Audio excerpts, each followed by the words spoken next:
This is the Barbecue Central Radio Show, which is recorded live each Tuesday at 9 p.m. Eastern Standard Time. The Barbecue Central Radio Show is being brought to you by The Barbecue Guru, the original creators of automatic temperature control devices, now offering 4 different models for you to choose from. Rest easy knowing that The Barbecue Guru is controlling your temperature so you can get on with your life. Visit bbqguru.com or call 800-288-GURU for more information. And by Fred's Music and Tasty Licks BBQ Supply, your online barbecue and grilling superstore. From cookers to grills, wood chips and chunks, and everything in between. Also be sure to try the Tasty Licks barbecue brand of rubs and sauces. Check Fred out online at tastylicksbbq.com.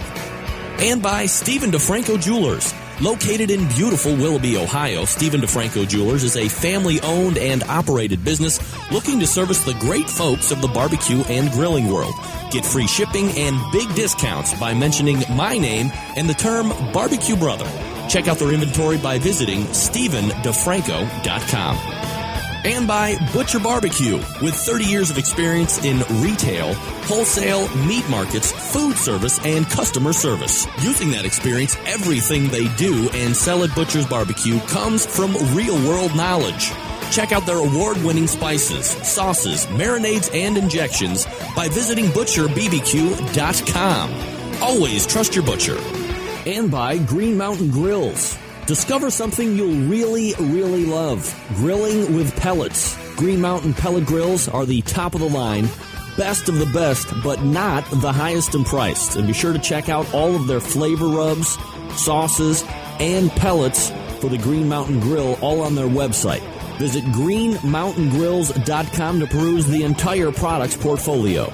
And by Barbecuer's Delight Wood Pellets. 2/3 oak, 1/3 flavor wood, giving you that perfect combination of BTU burn and sweet, succulent smoke you're looking to get all over your meat. A wide variety of flavors, so please go to the website to check it out and get yours today. Barbecuer's Delight, which is bbqrsdelight.com.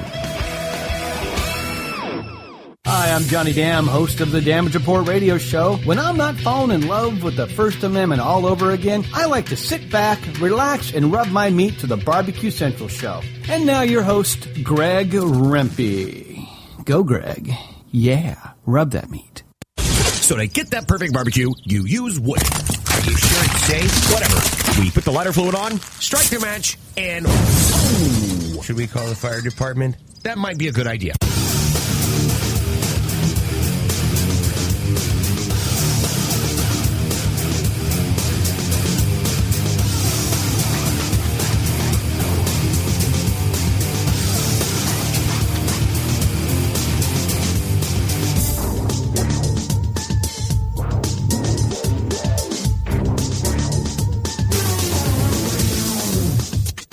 All right, ladies and gentlemen, welcome to the really big Barbecue Central show.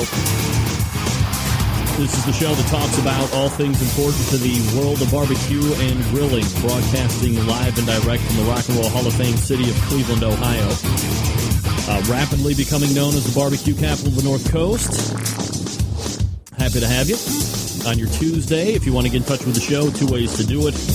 877-448-0433. You can also email the show at any point if you would like to do that as well, or instead of calling, Greg at thebbqcentralshow.com. Those are your 2 ways to do it. Do yourself a favor. Anything else related to the show can be found at the bbqcentralshow.com or the website. Right here. It's listed right there. Just go there for everything else you want on the show. How to become an advertiser, a little bit more about me, whatever the case may be. You can find it there at the website if it's not having to do specifically with the 2 bits of contact information. Here's what's happening on the show tonight in case you didn't get the newsletter. If you didn't get it, do yourself a favor. There's only a couple hundred spots left. Go to the homepage at the very top right. There's a thing that says newsletter. Pop in an email address. I'm pretty sure that's exactly all you need to get signed up for the weekly newsletter. And then you'll know in advance of everybody else exactly what will be happening on the show each and every Tuesday. It typically comes out around 3 or 4 p.m. Eastern Standard Time. Again, the main website, and then just sign up right where it says newsletter. You're all set to go. Just an email address. We don't sell it yet, so we're not making bags and bags of cash. But someday, perhaps someday. All All right, for those of you that didn't get it, coming up in about 12 minutes from now, a monthly contributor to the show. You know him, you love him, some hate him. Meathead will be joining us from Amazing Ribs. Now, you'll notice he is an hour earlier than normal, and Meathead will be doing some distributing of time. So he'll from now on, he'll be moving from the 10 to the 9 o'clock hour. So front-loaded with Meathead. Going into the second hour, we have Fast Eddie Marin from PelletCooker.com, the creator of the Effie Cooker. Maybe you've heard of him. Won a number of competitions, won a number of category segments. Very well-versed in the world of competition barbecue, finger on the pulse, if you will. So we'll talk to him about the impending Jack Daniels that's coming up this weekend. We'll talk to him. We'll go all the way back to 2004. Ed was kind of embroiled. I don't want to say embroiled. That kind of makes it sound bad, but was part of a team that basically changed the rules for the Jack Daniels that year, ongoing ever since. So we'll kind of recount that and kind of bring you guys up to speed if you're not familiar with exactly what happened back then and how that has affected things present day.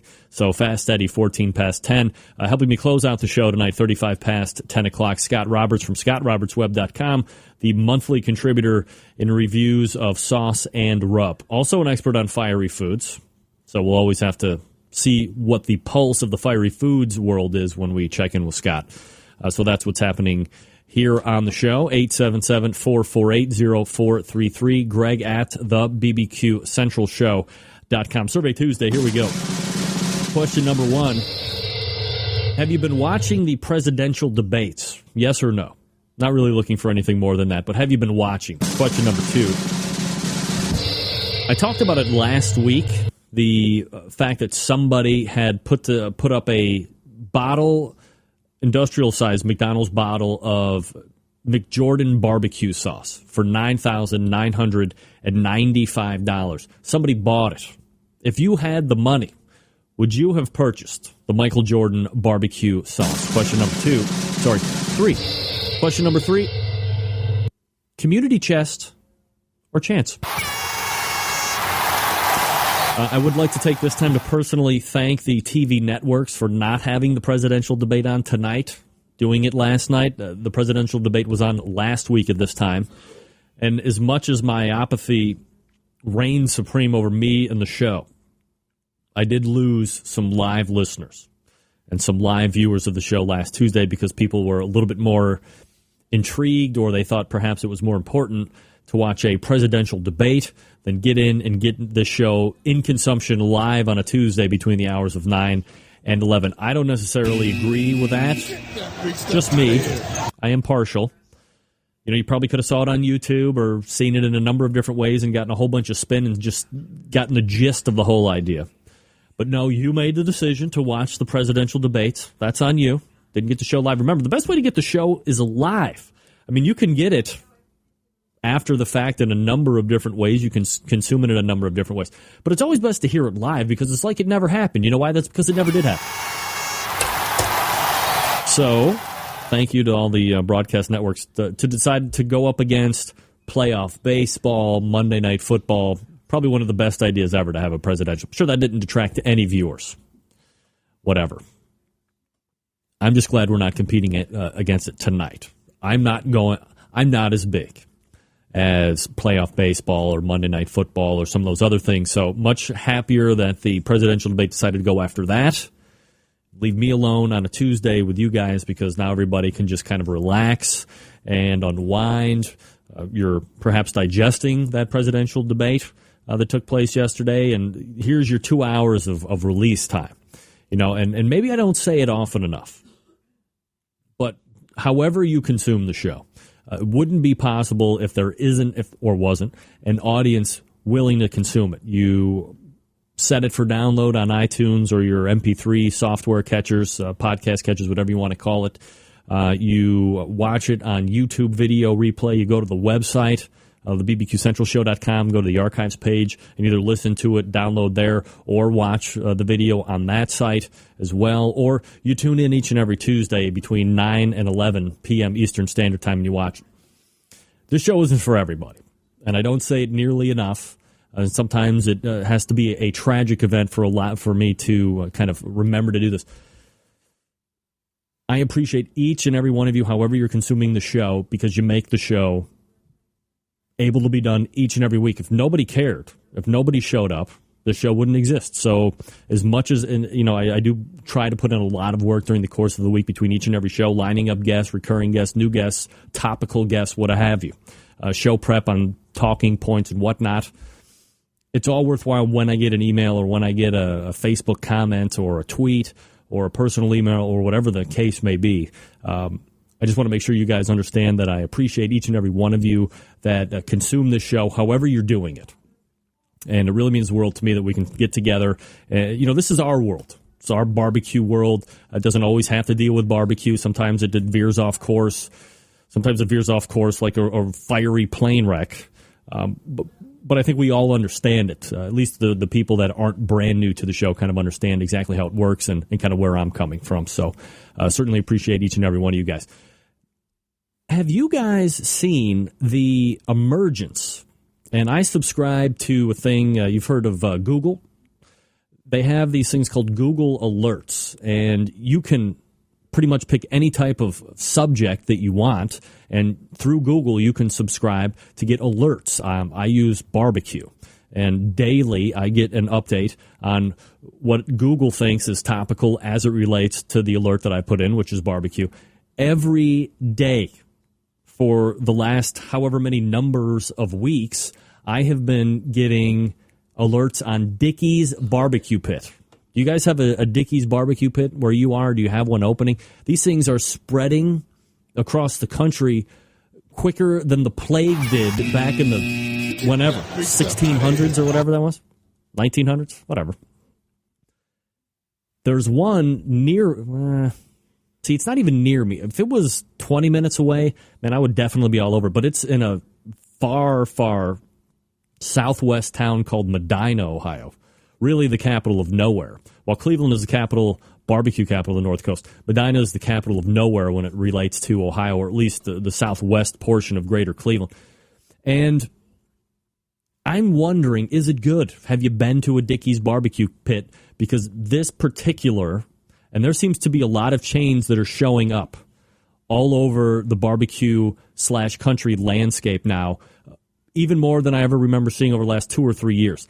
Dickey's, Old Carolina, and some of the other ones, the Famous Days and all that stuff. If you've eaten at it, man, I would love to know if that would be worth my 40-minute trip down to Medina to take in some barbecue, because they are raging across the country like free crack cocaine and beer being given out at Browns games. It doesn't happen at Browns games. I was just saying that's what it would be like. It would be crazy. Let me know your experience with Dickey's. Do you have a Dickey's going in? Don G says, went to one in Allatown, not bad, but they're hit or miss. Well, I guess that's like every chain barbecue joint, right? It's hit or miss. If I'm ever down there, maybe I'll try it out. What's the worst that could happen? You eat barbecue, it's a good day. Gang, let me tell you about something that's going to be happening in a matter of weeks, like 2. It's it'll be a week from Saturday, if my math is correct.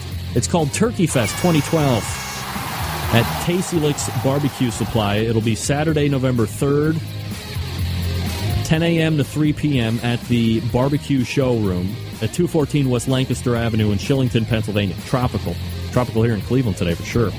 All-day turkey preparation and turkey cooking demonstration classes, spatchcock turkey, beer can turkey, turkey jerky, turkey burgers, all on the grill and all the smoker. If you would like to see how to roast your holiday turkey to perfection on your grill, stop by and learn from the grilling experts that will amass at Tasty Licks Barbecue Supply in Shillington, Pennsylvania on November 3rd. Now, here's who's going to be there. Allow me to refer to my list here. Steve Schmidt from Schmidt's Poultry, the resident turkey and poultry expert, will be on hand doing demonstrations including turducken. You know that, right? That's a southern delicacy. Dee Dee Bonato, the Mrs. Smoking Guitar player, will be demonstrating some totally bitchin' holiday sides on the grill. You have Jason Zilli from the award-winning Psychedelic Smoke Competition Barbecue Team. He'll be another guest demonstrator. His recipe's always winners. I mean, you know who he is, right? Jason Zilli. Dude's on fire. He's here in the chat room, right? Of course, the resident vegetarian Corey Bernardo will be showing everybody how to make healthy and delicious side dishes and desserts on your grill. And of course, the smoking guitar player himself will demo everything needed for your turkey day and more, including spatchcock turkey, beer can, sweet potatoes, cauliflower, cornbread, and more. It's going to be an extravaganza. An extravaganza, and you have to go check it out if you're going to be in that area or make a trip. Shillington, Pennsylvania. It's a destination across the nation. 2014 West Lancaster Avenue, Shillington, Pennsylvania. You can call for more information. 800-677-2882. That's 800-677-2882. Or go to tastylicksbbq.com for more information. All right, we're coming back with the first of two segments with Meathead from AmazingRibs.com. You're listening to the Barbecue Central Show right here on the Barbecue Central Radio Networks.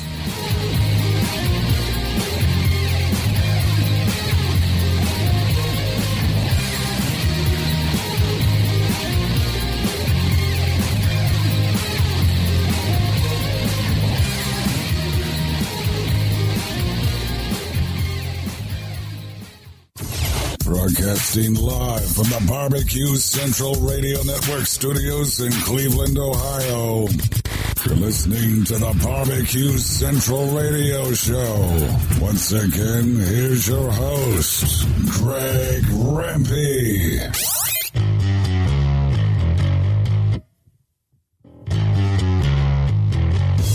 All right, we are back.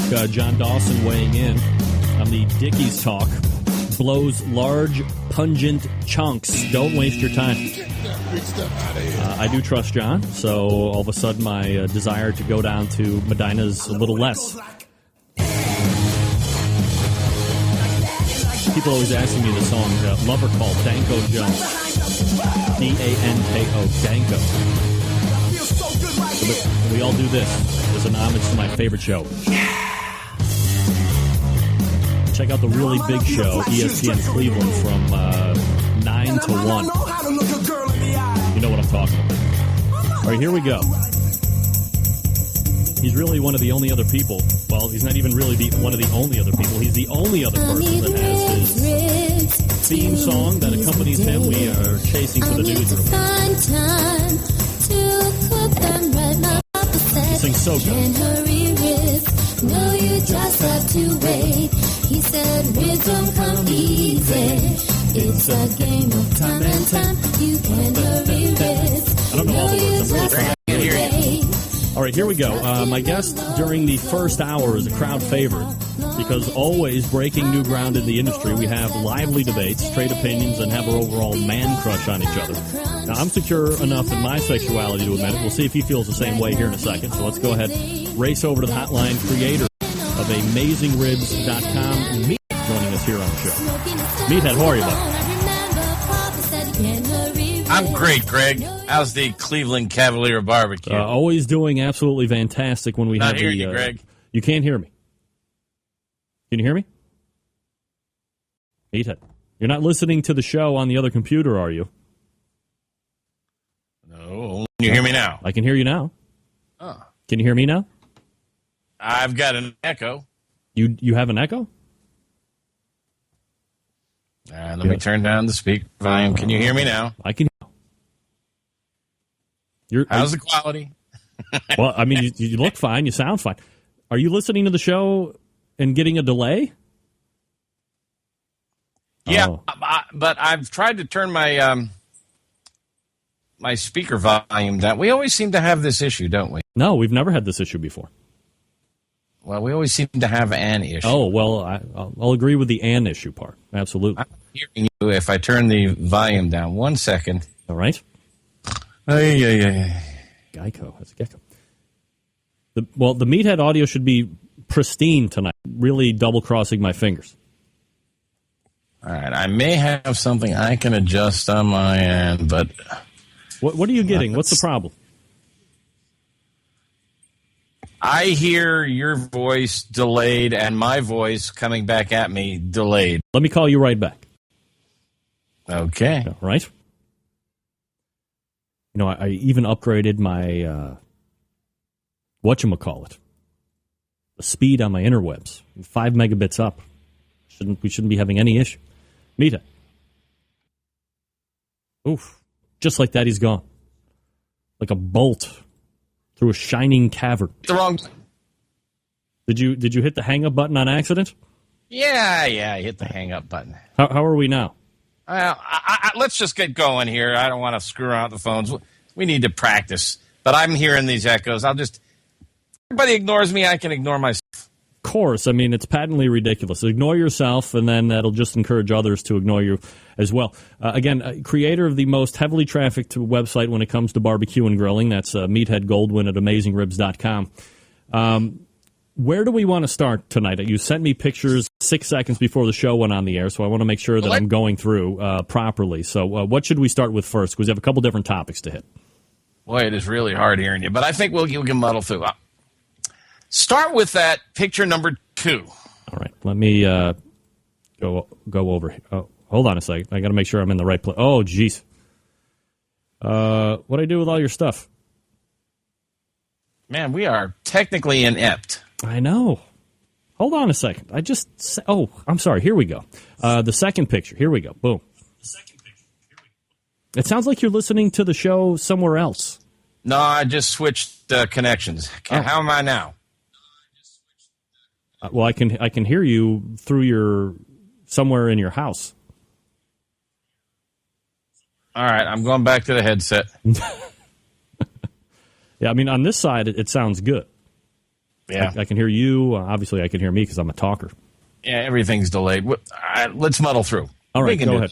Here's what looks to be a great bird. Isn't that a nice-looking bird? A lot of grass around it.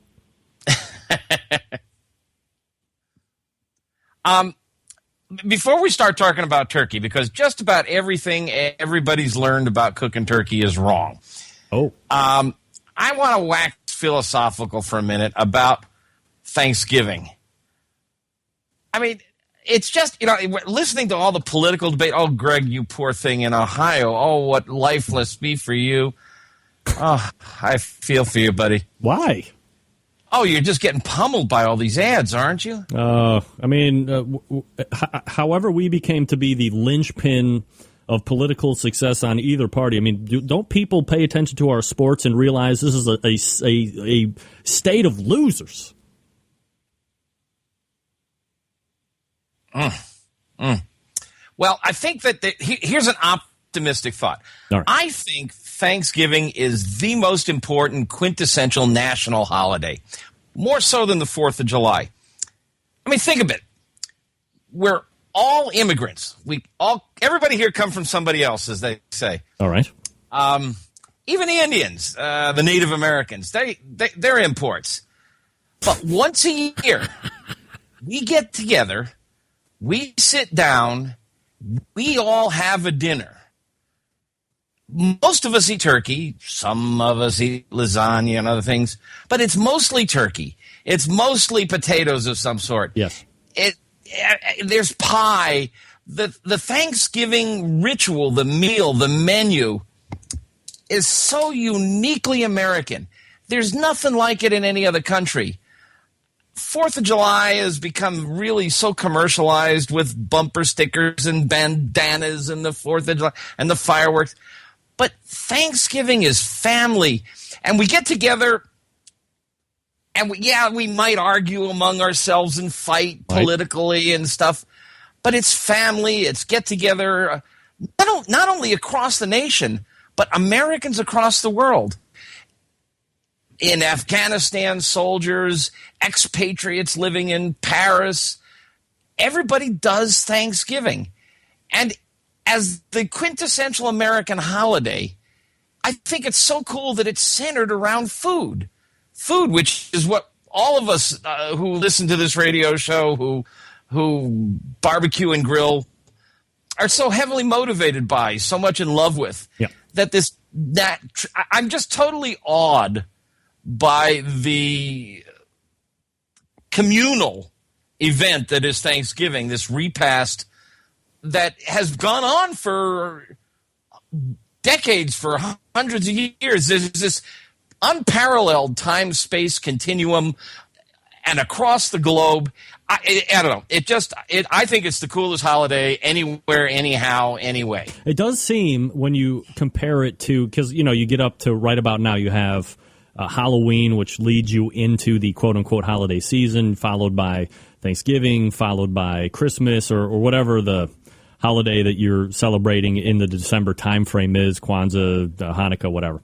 And then, of course, you have New Year's. I agree with you on a number of points you were making about Thanksgiving, but I guess what I find to be most interesting when you compare it to a lot of that other stuff is it seems to have been left out of a lot of the commercialization that the other ones have not been able to stay out of.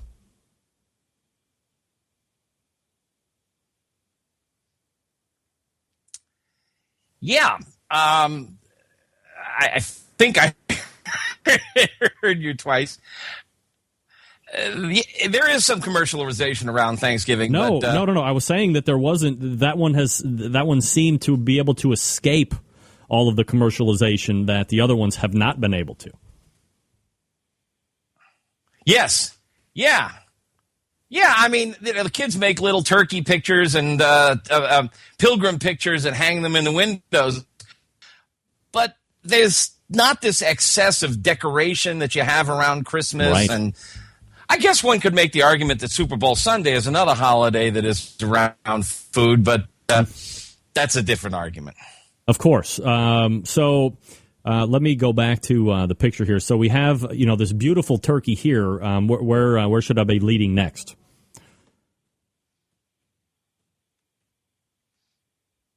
Well, I want to talk about some of the things that make sense. As anybody who's listened to me or looked at my website knows, I have a real interest in food science. And a lot of what we do in the barbecue and grilling world is based on our common knowledge passed down from generation to generation, which is called mythology. And a lot of mythology is based in fact and a lot of it in myth. Let's talk about, most of your readers by now know that it's a bad idea to stuff your turkey. Why don't you pull up number 2 of the pictures I sent you? In case you're not clear on the concept, let's talk about why stuffing the turkey is a bad idea from 2 standpoints, from a cooking standpoint and from the health standpoint. Can you find slide number 2? This is slide number 2.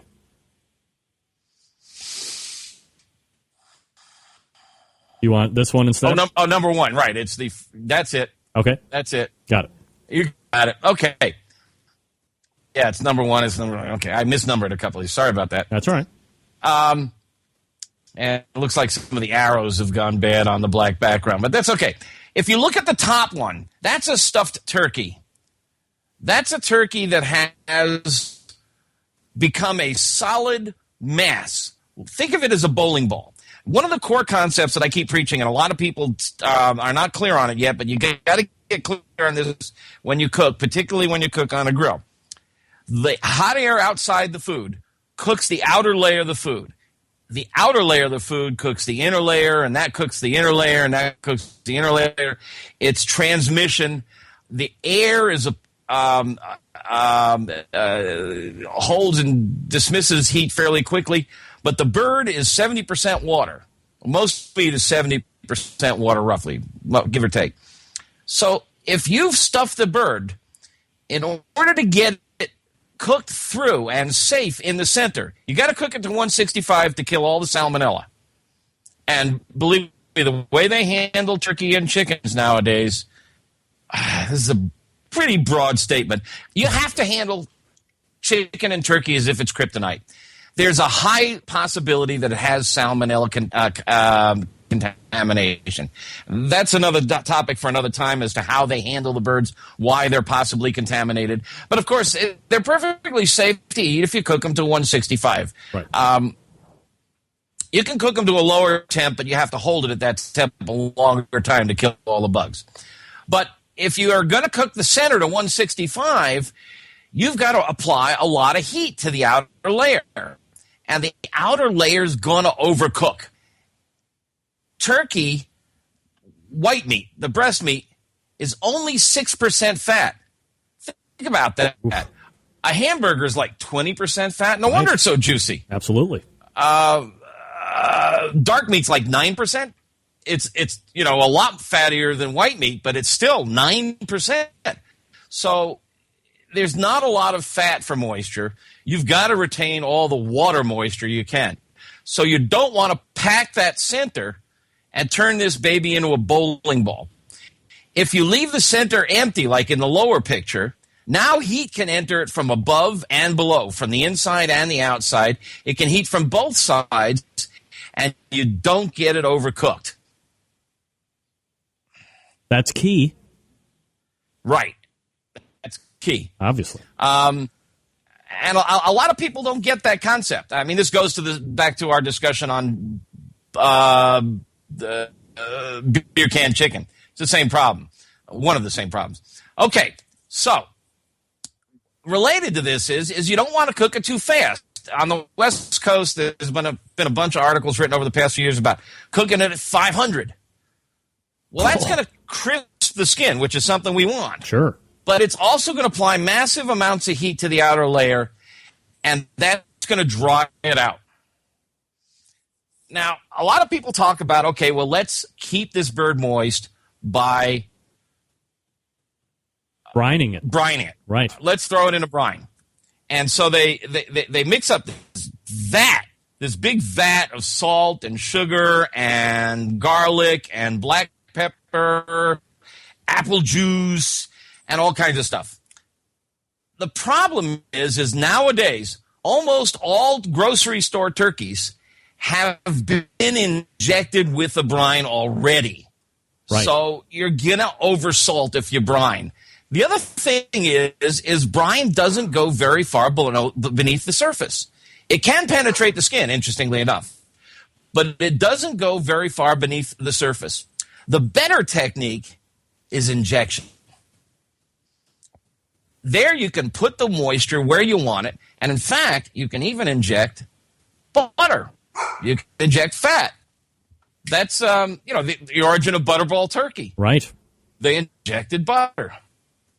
So I recommend injecting now rather than brining. It's a lot less wasteful. You make up you spend a lot of money on apple juice and garlic and stuff. Oh, and by the way, garlic and pepper and stuff are not really very water soluble.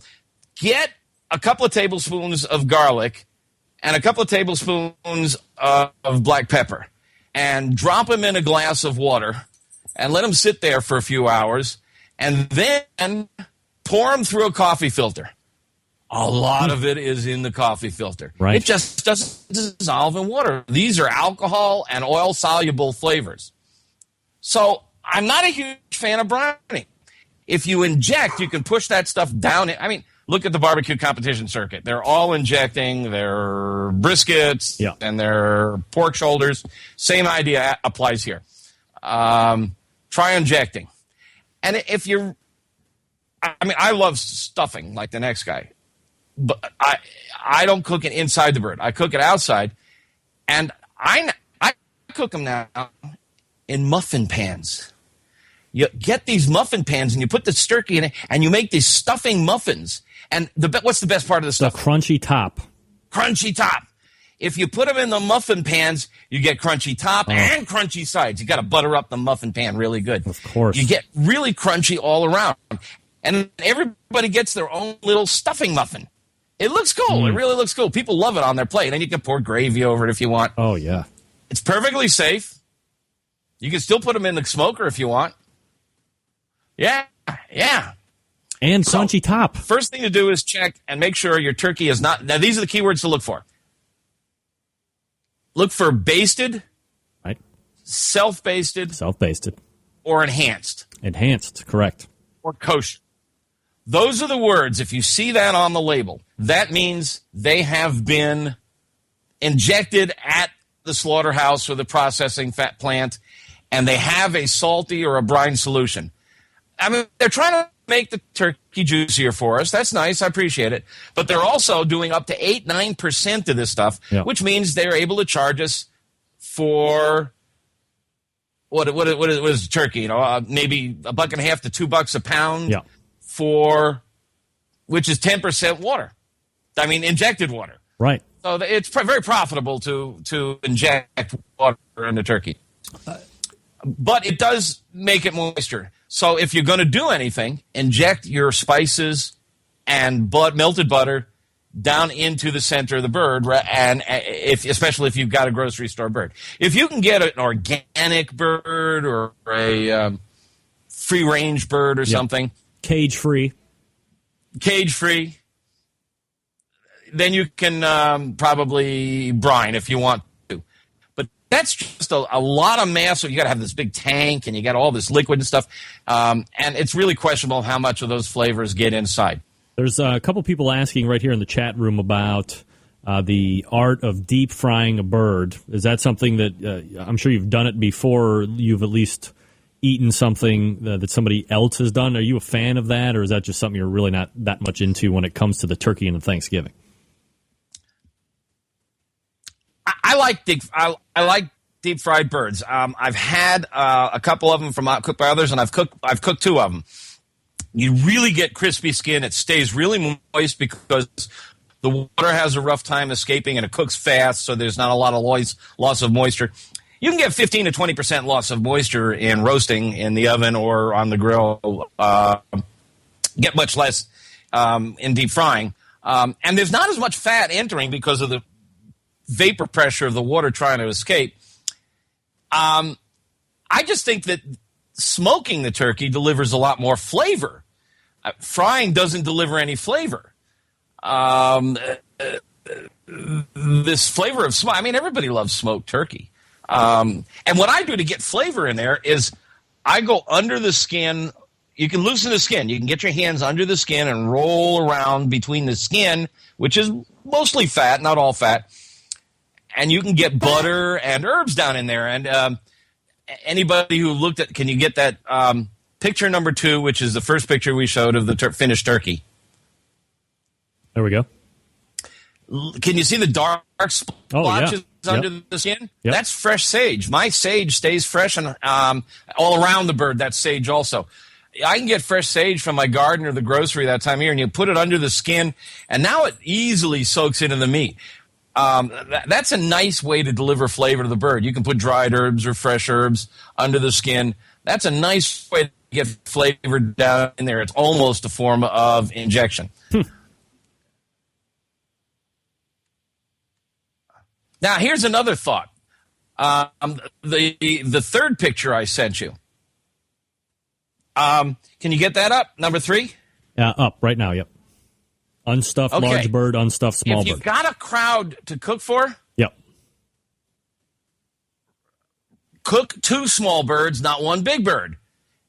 Oh, big bird. Hey. I'm trying to keep away from politics. Right. But the big bird, it takes more energy to penetrate all that meat. Cook 2 small birds, and you got twice as many drumsticks, and you got twice as many thighs, but they'll cook faster. But this picture tries to illustrate that the big bird will overcook on the outside faster than the small birds. Correct. Meathead Goldwing. Now, here's another idea. Yes. Everybody tells you to trust the bird. Right. Tie the 2 legs together. Right. All right, those are the legs. When you do that, the crotch never gets brown. It's pale and, well, like your crotch. Right. You can season it, and if you leave it untrussed, the smoke and the heat will hit the skin in that dark and dingy area, and you'll get crispier skin. And the same thing for the wings. Let them flap loose. Now, you got to protect the ends of the wings and the ends of the drumsticks because they will burn. So you just wrap them with foil. And about halfway through the cook, you pull them off.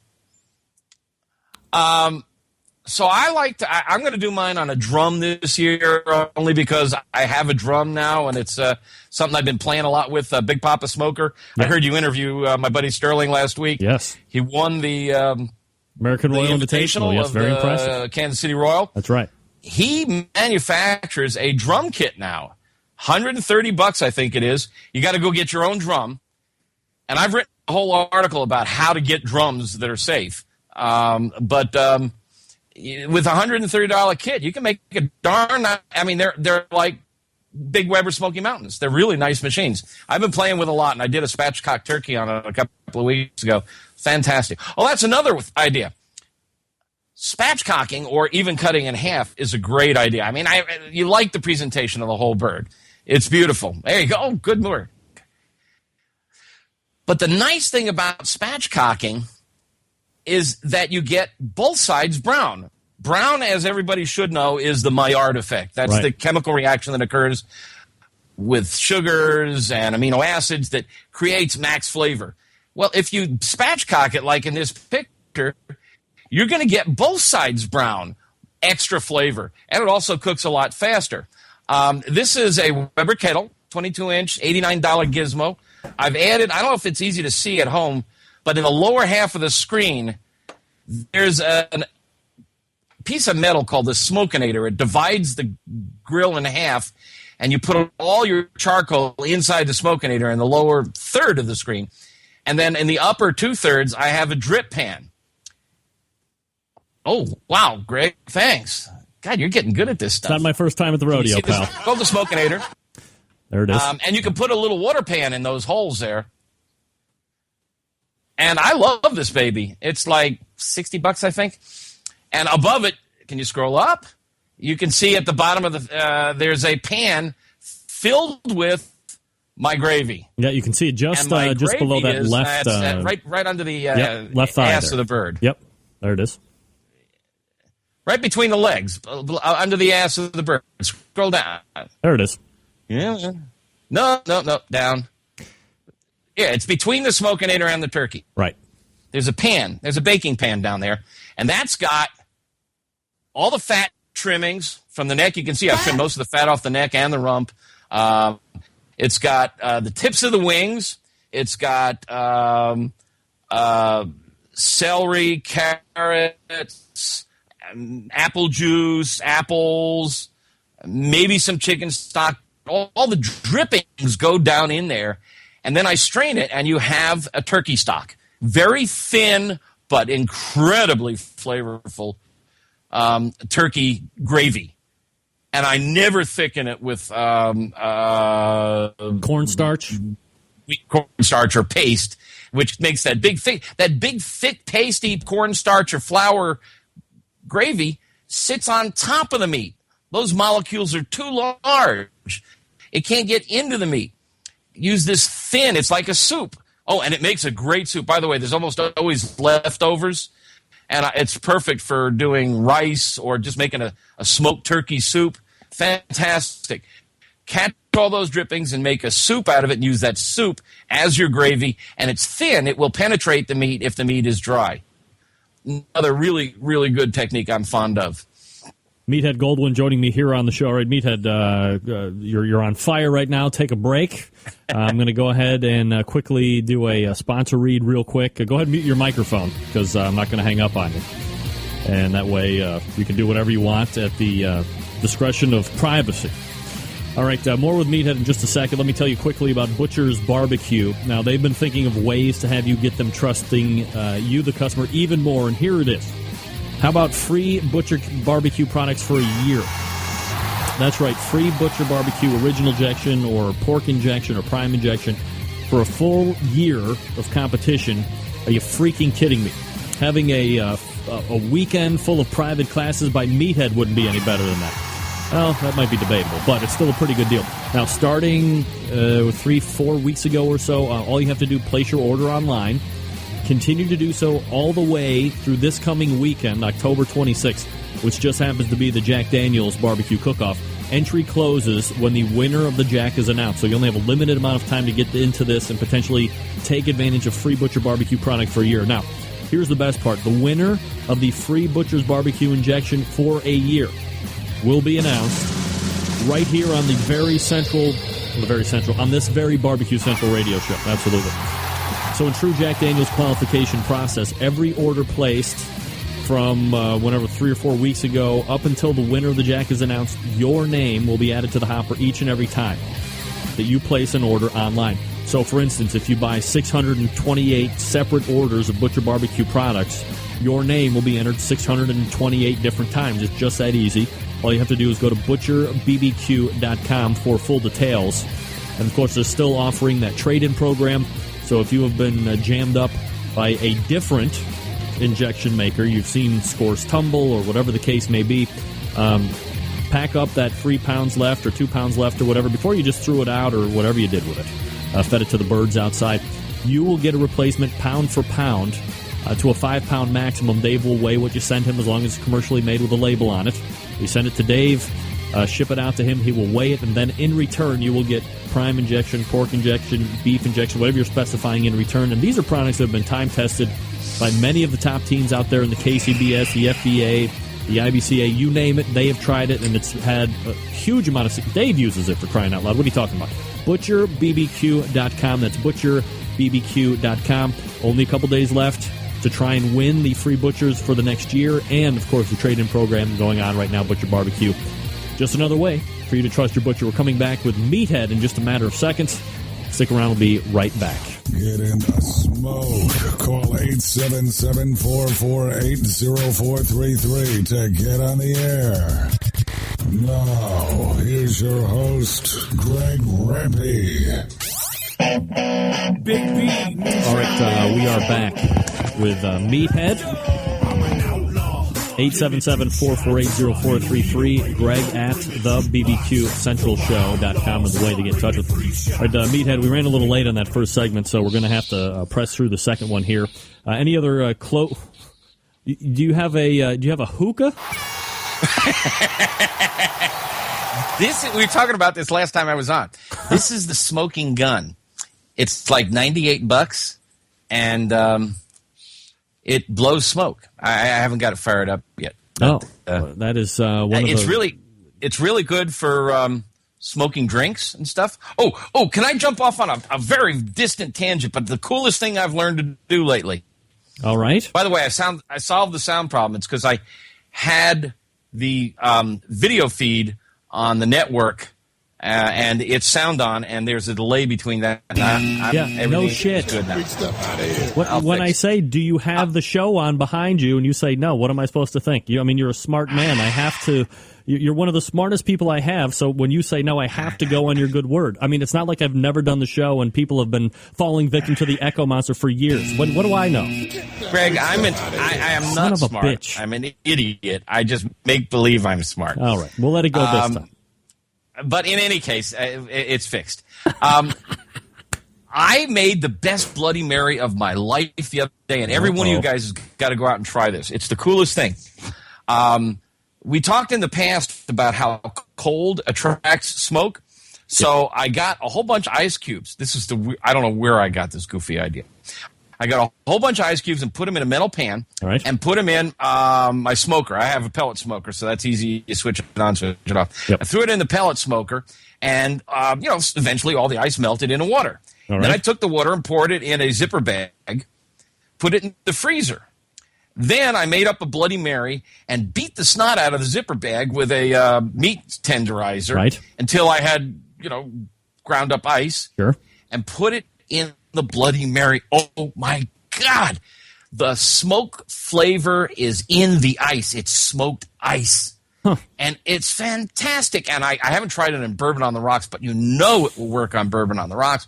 I mean, you guys got to go out right now, fire up your smokers, and put some ice cubes in there, and then freeze the liquid, and then make a drink with the smoked ice. It's amazing. All right. It's amazing. I'm a huge bourbon fan, so obviously I'll try that. But now, look, you've broached a subject which is more near and dear to my dad's heart than me. I've still yet to find a value in a Bloody Mary at any point in my life.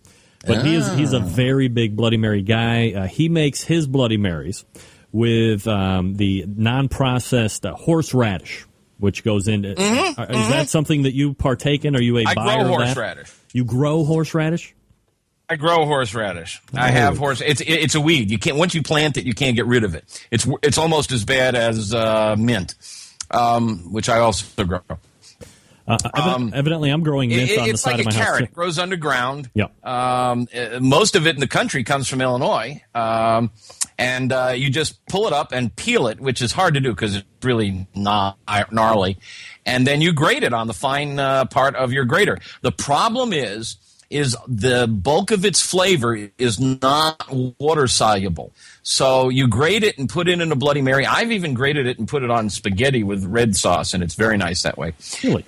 But if you mix it with a little salt and vinegar, distilled vinegar, not cider vinegar, right. What you have is an exact copy of what you buy in the store. And it's really killer if you grate it yourself because it's really fresh. After a while, anybody who's had a bottle of horseradish around knows that it turns brown. It oxidizes. But it's really easy to grow. You can't kill it over the winter. Nothing hurts it. You can grow it in cold climates. If you can get yourself a couple of roots of horseradish, just stick it in a corner of the garden. It'll thrive for years, and you can make fresh horseradish. It's wonderful. Meathead Goldwyn joining me here on the show. AmazingRibs.com is the website in case you have never checked it out, which probably means you just got a computer and found out about the internet, and you just happen to like barbecue and grilling. The other thing that we wanted to talk about, Meathead, is that you've discovered the ultimate steak grilling machine. I like to use the term vessel. What are we talking about here? What can you tell us? I want to talk about it's the Cook Air, and I have an article about that. But I think we got to finish turkey. We're not done. All right, There's go some ahead. more stuff I got to talk about turkey. Can we go back if time permits? And if not, we'll catch it another time. That's fine. I thought we need that as Phil, but I'm yakking on as always. Let's continue Okay, turkey. A lot of people think you've got to cook your turkey breast side down because they have this idea that the juices will percolate from the backbone down along that skinny little portion of side and then into the breast. And that just doesn't work. This is a muscle. These are muscles. The moisture from one side will not travel more than a quarter inch or a half inch. If the heat surrounds it all around, you're just, the reason to turn it around a little bit. Okay, now there's a slide I gave you called Turkey in Pan, number 4.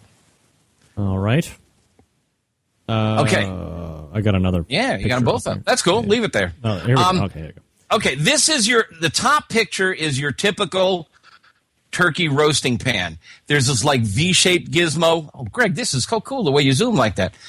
And the turkey sits on that roasting pan, and it's down inside the side walls of the roasting pan. And look at the temperature differences. You've got liquid in the bottom at 175, then right below the underside of the turkey, it's only 240, and above, that's if you cook it at 325, it's 325. So there's this huge temperature difference, and the underside is getting bombarded by moisture, and it's at a lower temperature. It's not going to cook as well as if, scroll down. All right, hold on one second. Let me do this. Yeah. I'm with you. There you go. Very okay. The bottom one, if you can get the bird above the pan, either sitting on the rim of the pan or floating above it, and this is where a grill is perfect because you can put your moisture or your drip pan, like I showed you in the spatchcock picture, with your gravy under the cooking grates, down on top of the charcoal grate or on a gas grill on top of the flavor bars. Then you can surround the bird by 325 heat, and it cooks evenly throughout. There's no need to cook it breast side down or to turn it if you do it this way. It's like ribs. I mean, most of us don't turn our ribs if it's surrounded by even temperature all around. But if you put it in the top picture in a roasting pan with a V-shaped rack, you're asking, and how many times have you pulled a turkey out of there and the bottom is all white and gummy and rubbery and that's why you have to flip it. But flipping it doesn't get juices to flow. Juices just don't flow. Fat doesn't flow into meat. Juices don't flow from point A to point B. The flavor of the bone doesn't move from the bone into the meat. Meat is not very permeable. It's bundles of water and protein, and things don't travel through it very well. Salt will, but that's a chemical reaction. And that's a different story about brining. We'll talk about that some other time. And here's another one. I don't baste it when I cook it. I want crispy skin. when you baste chicken or turkey skin, what are you doing? You're getting it wet. Right. You get it wet, it doesn't get crispy. Now, I do oil the skin. I put all kinds of spices and herbs on the outside. I oil the skin, and that gets a nice crispy skin. But you beware. You better have sharp knives when you carve turkey with crispy skin, because it's really hard to cut crispy skin. Soft, soggy skin is easy to carve. Yeah, but I mean, nobody in their right mind, if they're going for crispy skin, and I happen to know this because for years, as I was growing up as a child, a young punk, we would host Thanksgiving at our house, and my dad's brother would come with his family. Sometimes my grandparents would as well, but they would cook. My mom and my uncle would cook this turkey, mostly my mom, and my uncle would take credit for it. And then when the turkey came out, they would be crisping up the skin, right? So they would put it out to let it rest. That was the part, aside from my aunt passing out in her potatoes because, you know, she might have had a few too many. Nevertheless, that was the best part of Thanksgiving. Come in at that point with some like knives, cut the skin off right in your mouth. Oh, yeah. It's almost like an appetizer on top of the bird. Oh, you get the little part that goes over the fence list. When nobody's looking, you walk by and just snap that baby off, and you're gone. Nobody caught you. I throw that in my gravy, but yeah, absolutely. Now, that brings up another point, letting the turkey rest. Now, Dr. Blonder is doing some research. If people who listen to read my site know that I work with a physicist, and he does research for me. And he's actually doing some research right now on this whole question about letting meat rest. What difference does it make? Does it really work? We question everything. But let's make believe it does work until proven otherwise. So most of us bring the bird in, let it sit for 15 minutes or so to redistribute the juices, they say. Right. But don't put it on foil. Foil is not going to protect that heat. Keep it in too much. It'll do it a little bit. It'll reflect a little bit. But what it can do is the humidity, which is steaming out of the bird, will soften the skin. So just let her sit. Just let her sit and let that skin stay crispy.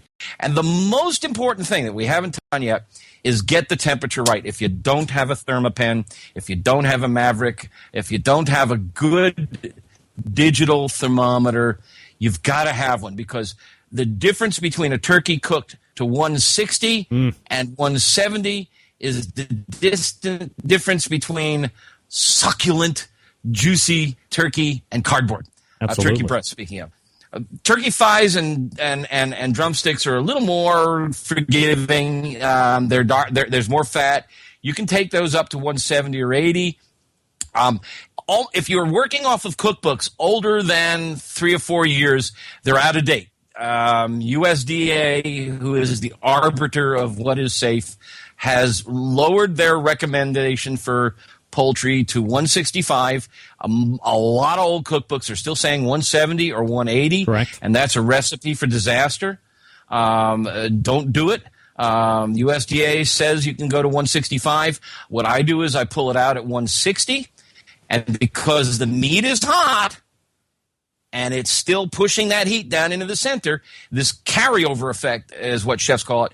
You bring it in, sit it down, it will continue to cook even though it's not in the oven or on the smoker, and it'll come up to 165, and it's safe.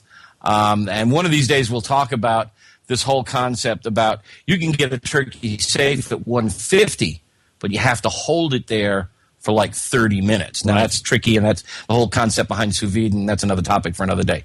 So, digital thermometer is so important. The Thermapen, you can spot read it in multiple locations, or the Maverick ET732, I think, is the one where you can stick it in and leave it there and walk away while it's cooking.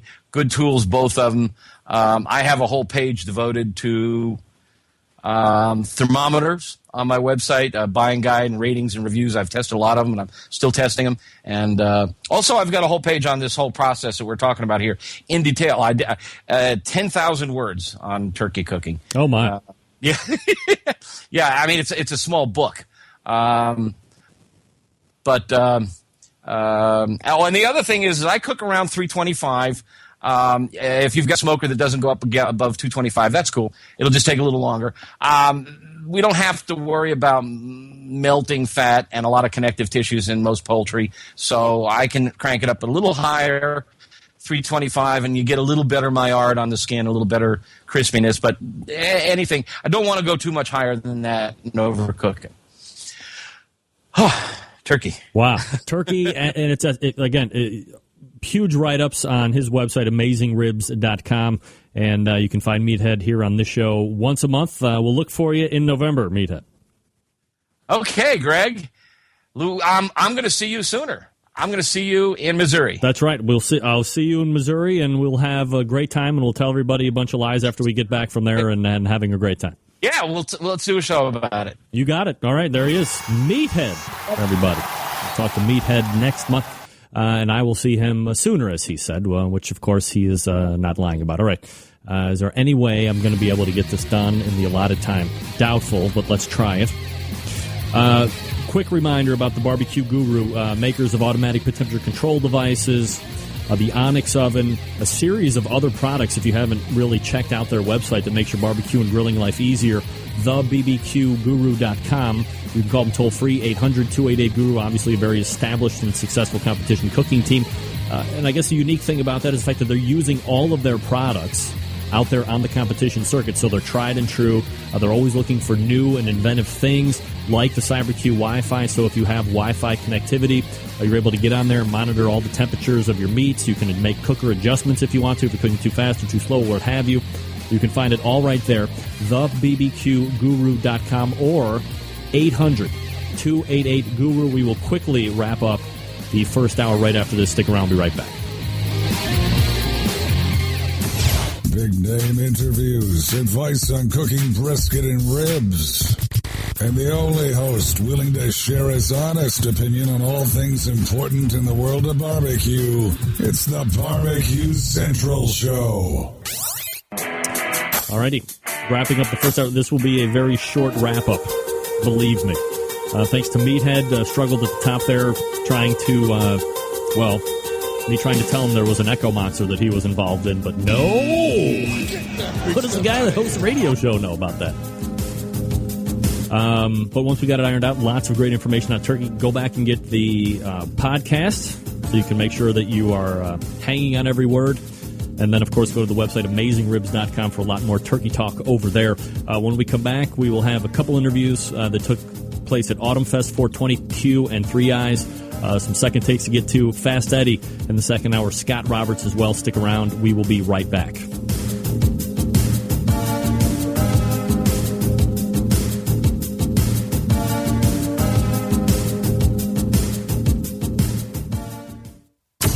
Hey, what's up? This is JM, host of the Celebrity Grill podcast on iTunes, and you're listening to the Barbecue Central Radio Network. All barbecue and grilling, all the time. From my heart and from my hand, why don't people understand my intention? Happy to have you aboard here for the really big barbecue show.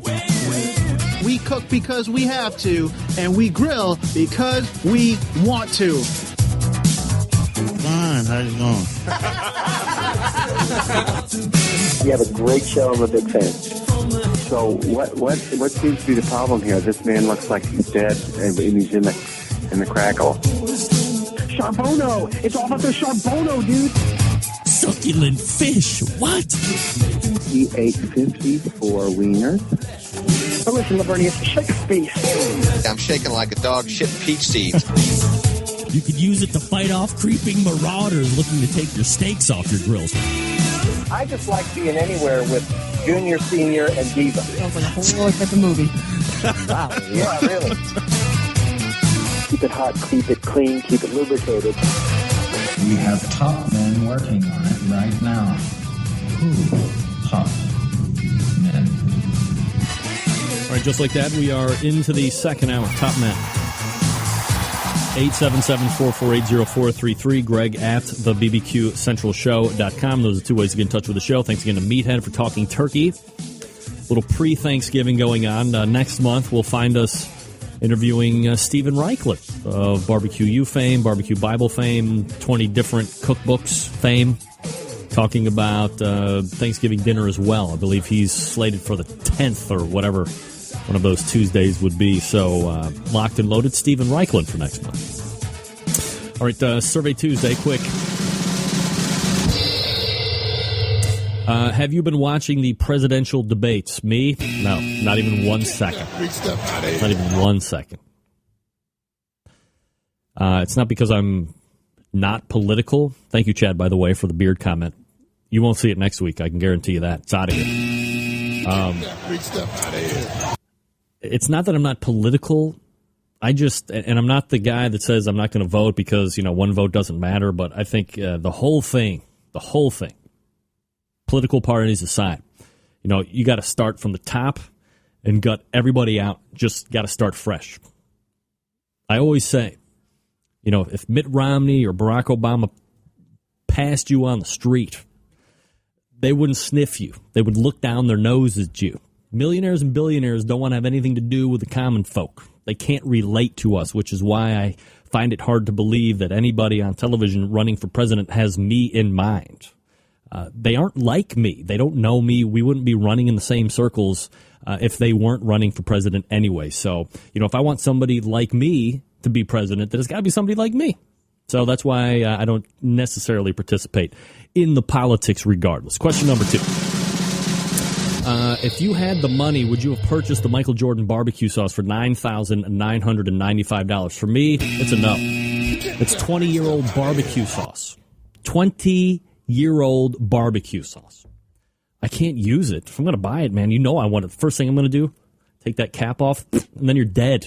It's 20 years old. 92, the year I graduated high school, that stuff came out. And it was only regional, so who knows how long it was sitting on the shelf before they decided to remarket it as Jordan barbecue sauce. I wouldn't buy it. Man, I'd love to be that son of a bitch that had that carton of sauce and put it up there on eBay and got $10,000 for it. Man, I'd love that now. Question number 3. Community chest or chance? For me, chance. Of course. Dang. If you're not taking chances, what are you doing? Live every day like it's the last. Forget community chest. Always chance. Next week, programming note, winner of the Jack Daniels barbecue competition. That's taking place this coming weekend, by the way. We're going to be talking with Ed Marn in just about 10 minutes from now to kind of handicap that and rehash some other stuff. Also, Derek Riches from About.com. Also, Robin Lindars from GrillGirl.com will be joining me. So a jam-packed show already. Also, programming note for tomorrow. I will be a guest on the Sam Livecast tomorrow night. If you haven't seen the show yet, what better way or what better night to check it out than when I'm on as a guest? I can kind of lead you in to what's happening. If you're not sure what we'll be talking about yet, although I believe it's going to be pork butt. And I had just talked to Sam previous to going on the air. He has a set of meat rakes. He's smoking a pork butt tomorrow, and he is actually going to rake the meat on the live cast. So if you've never seen meat rakes in operation before, you don't know how easy they're going to be.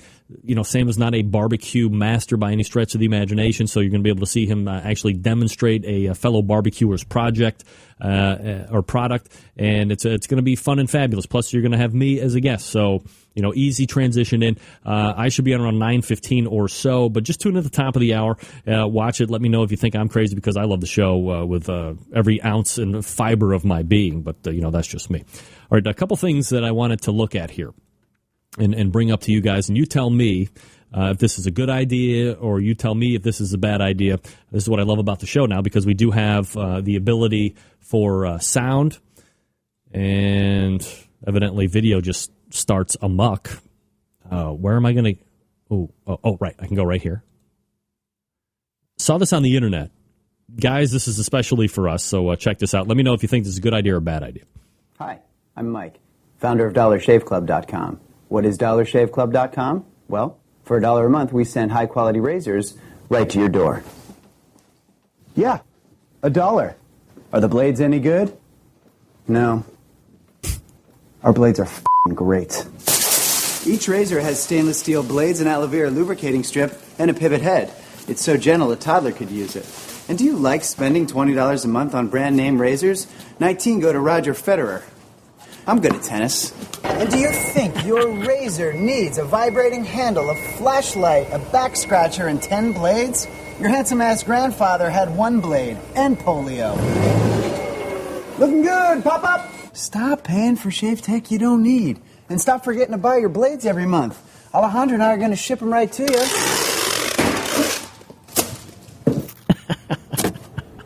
We're not just selling razors, we're also making new jobs. Alejandro, what were you doing last month? Not working. What are you doing now? Working. I'm no Vanderbilt, but this train makes hay. So stop forgetting to buy your blades every month and start deciding where you're going to stack all those dollar bills I'm saving you. We are DollarShaveClub.com, and the party is on.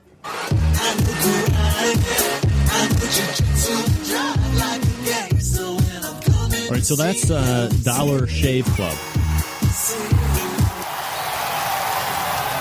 And here's what the website looks like. So here's what it is, right? If you're a guy, if you shave, you have 3 options. It's something that you sign. Yeah, it's absolutely for real. You can have a twin razor. You can have the 4 razor. You can also have, I believe it's 6. And for $1 a month or for $6 a month or for $9 a month, you will get 5 cartridges of the twin. You will get 4 cartridges of the 4, and you will get 3 cartridges of the 6 stainless steel blades. And you sign up. You can cancel at any time. I went through and did all this stuff. They're not affiliated with the show at all. But I saw it on Twitter, and I thought it was pretty unique. And so I ask you, at least the men, if you're signing up for shipping and handling for $1 a month for twin blades, or I would get the 4. I like the 4. 6 is a little overkill for me.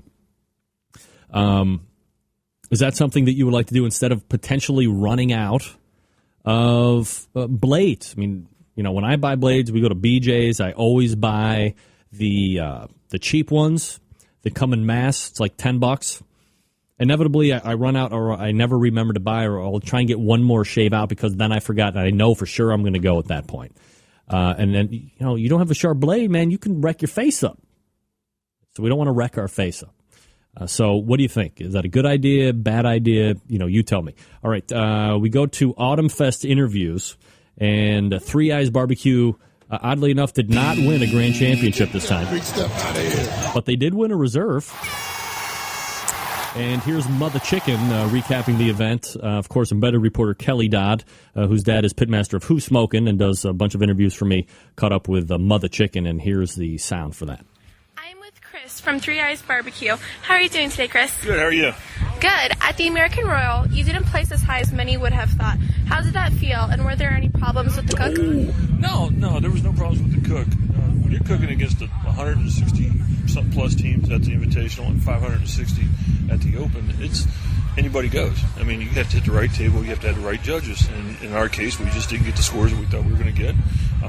Our point totals were right where we're normally at. It's just, you're at a big contest, and big contest requires big numbers.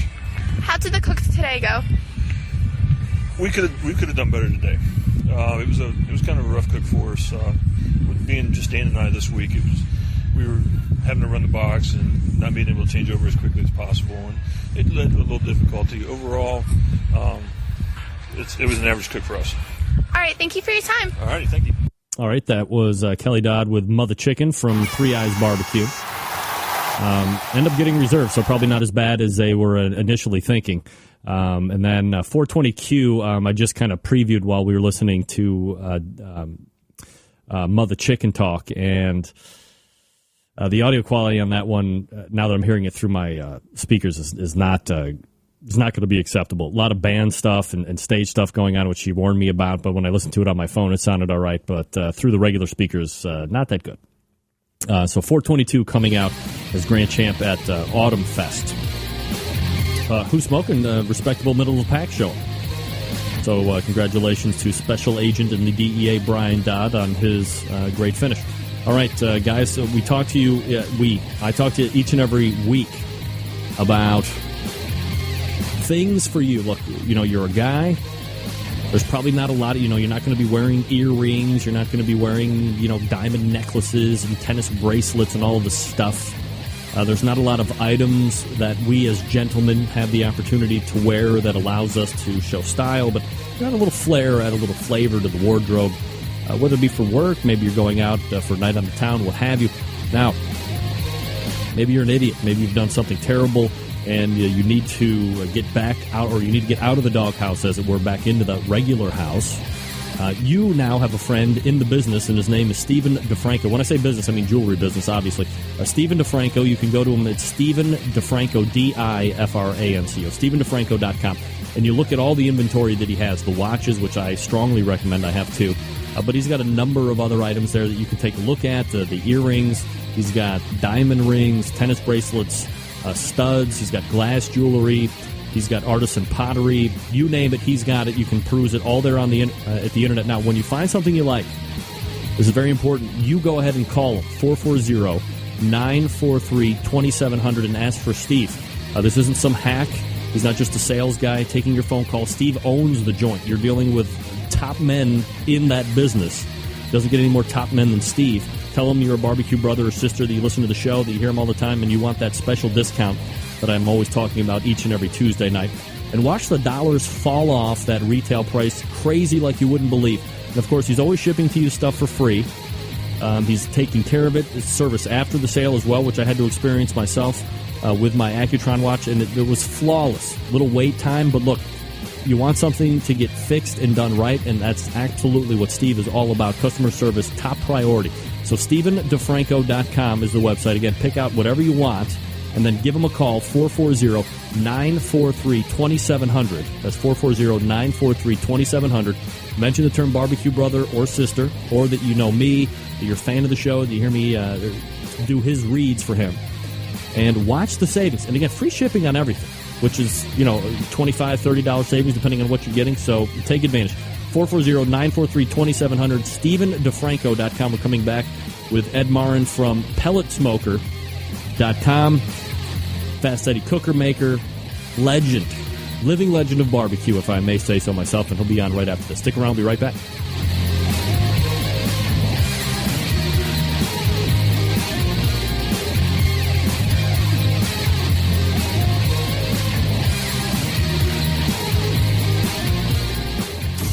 Broadcasting live from the Barbecue Central Radio Network studios in Cleveland, Ohio.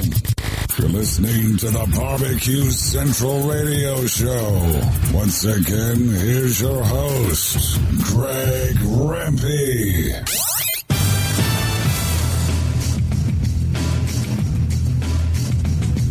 All right, we are back, 877-448-0433. Greg at thebbqcentralshow.com. Two ways to get in touch with the show if you're so inclined. My first guest in the second hour is a living legend in the world of barbecue. Created one of the most successful and popular cookers on the competition trail, the FEC 100. Has won numerous awards during his competition cooking career. Still gets out, shows folks what time it is when he has the time. And he's going to help break down the Jack Daniels this coming weekend. Let's go ahead and race over to the hotline and pull up friend of the show, Ed Fast Eddie Marin. Ed, how are you, buddy? Doing great, Greg. Where's your camera at? I don't know. I got it on up there. Let's see. How's that? Oh, here he comes. There's Fast Eddie. Boo! Just like that. All right, now we're rocking and roll. All right, so we can chat up the impending Jack Daniels that's going to be taking place this weekend, Eddie. Is there... I love asking this question because, I've never been there. I've never competed there, obviously. I don't compete. But is there an overstated mystery or elegance or romance or whatever you want to call it when it comes to the Jack versus any of these other competitions that happen during the course of a competition calendar year? It seems that if you would ask any pitmaster out there, regardless of generation or where they're at, the majority of them would trend to say, if I had to choose between X, X, and X, it's going to be the Jack Daniels. And I guess I still struggle with why is that? I think it's because, they limit it. So, it's not everybody and their brother gets to get into it. So it's one of those things that it's a romance of being of a select few. I mean, the contest itself, after you've been there and in the little town, it's kind of, the ambience of the small town's kind of neat. But other than that, as far as the mechanics of the contest go, it's not a whole lot different than some other events around. And especially if the weather turns south on you, it can really be pretty nasty standing in the mud because the park's nothing but holds water down there. And I think it's just because of what it is and the limitation of it. It's why people really want to be there. So if you're a team that gets in, and not everybody is an IQ that's been able to go down for 758 years consecutively, there is that potential opportunity where, or if you're not winning, the 7 in a row within that designated time frame to get an automatic. It could be your only time. It's like an NFL football team where you get into the playoffs your first season in as a rookie, and then you're like, oh, this is going to happen every time. You never make it back again. I mean, literally, this is something that could happen with the Jack Daniels as well. So if you're a team in that situation, it's got to be kind of I want to savor everything. I want to do everything because I might not be able to get back. But then you're running up against that weird thing of, man, I got to be on my A game to actually potentially win this thing at the same time. I mean, how do you plan to do both and take advantage of everything and not disadvantage yourself at the competition side? Well, that's probably a pretty good question. The thing about the Jack is that,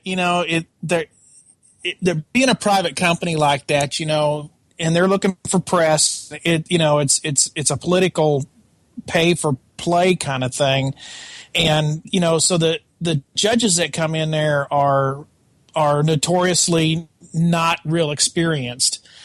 So, the standard, what you see pop up, if you go back and look at the history of it, that a lot of short-term cooks that had some, decent success have popped in there to win the thing.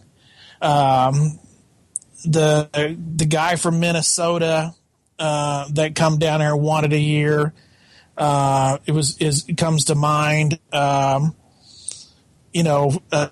very successful restaurateur here in town now that won it, Smoking Guns, and he had he's got a seasoning out because of it, and he learned to benefit off of it some. But when you go back and look at the history, where the killer top elite number one cooking teams that were out there, on the circuit, no. Then of course the debacle in 2004 where Rick and Jackie Waite from England went down there and won it.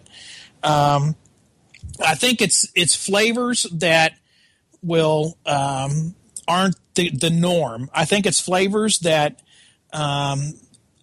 aren't kind of, when you're tasting, when they're sitting at a table and so many cooks, what's the spread between flavors of, you'll have 6 samples and probably the spread of 3 of them is going to be really close to tasting the same and 3 of them won't. And even though the 3 of them that are going to taste really close to the same are good, I think these folks that are judging down there are probably going to more like something that's a little bit different and a little bit off the edge of what's, the norm of the top tier 5 or 6 teams that are on the circuit today. So, and I've asked some pitmasters kind of a similar question I'm just about to ask you is, you get down there and however you get down there, you're down there. But because of lack of qualified or lack of experienced competition barbecue palate that's going to be in those judging tents, do you change up your profiles at all? Almost to a man, except for Myron Mixon maybe 3 years ago saying that he was just going to make like fair barbecue because that's what had won the previous year, and he went on a tangent about that after the fact. But a lot of people say they're just going to continue to do the same thing because that's what got them there. Is that a mistake a lot of people are going to make? How do you not, all the money and effort and what got you there, how do you not cook that same recipe? But, there's how many of those teams normally win that event on a regular basis? I don't think, one of those groups that do that. I mean, you gotta do everything well. First of all, it's going to have to be some seasoned veteran that does everything extremely well. From, your presentations, you're able to cook it to the exact right bite that the judges are taught at the present time in the judging class. As far as your brisket goes, how your pork is, you're going to have to cook exactly to the level of what's being taught in that class today. And then I think you're going to have a flavor that's a little bit not just the norm. I think you're going to have to lay on that. Maybe you're going to have something that's a little spicier than most people. Maybe your seasonings are going to have to come through, and you're going to have more of a sauce that's nothing but just a glaze that's kind of monotone, and it doesn't have a lot of flavor to it, but your profile, is going to come through otherwise. And you're going to be a little bit edgy, not just middle of the road kind of cooking. That's probably you're going to have to get some attention, is what you're going to have to do. You're going to have to probably try to get some people to really throw some big scores out to win the thing. Fast Eddie joining me here on the show. Eddie, you mentioned it a couple minutes ago, so I figured why not bring it back up. You were talking about the debacle in 2004, the English barbecue team that come over Rick and Jackie Waite, and of course Rick has since passed away. But if you could take us back to that time and how the setup was and this debacle or misunderstanding that kind of came in, and really the rules, that was the year where the rules kind of changed for the Jack Daniels.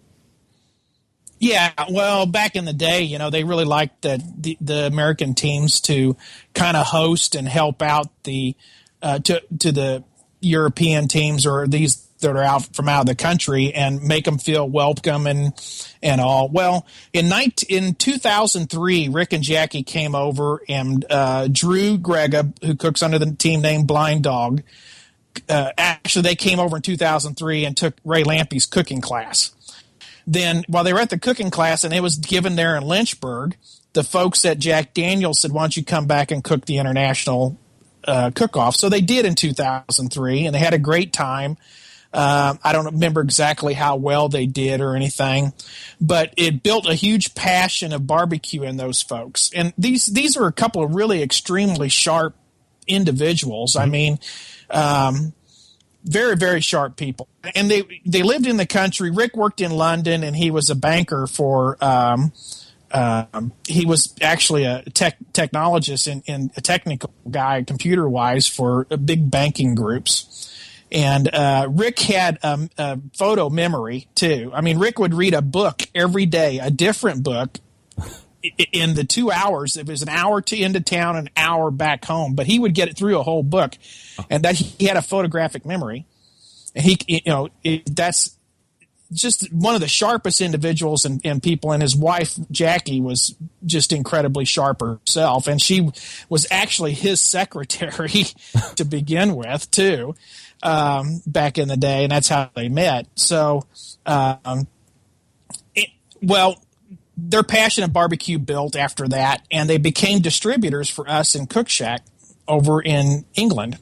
And so I conferred with them on a constant basis. They were cooking on the FEC 100. I sent them all my recipes. They were cooking my direct recipes that I would normally cook, and they practiced it greatly. And so I brought my cooking rig in for them to cook on at the 2004 Jack Daniels Championship.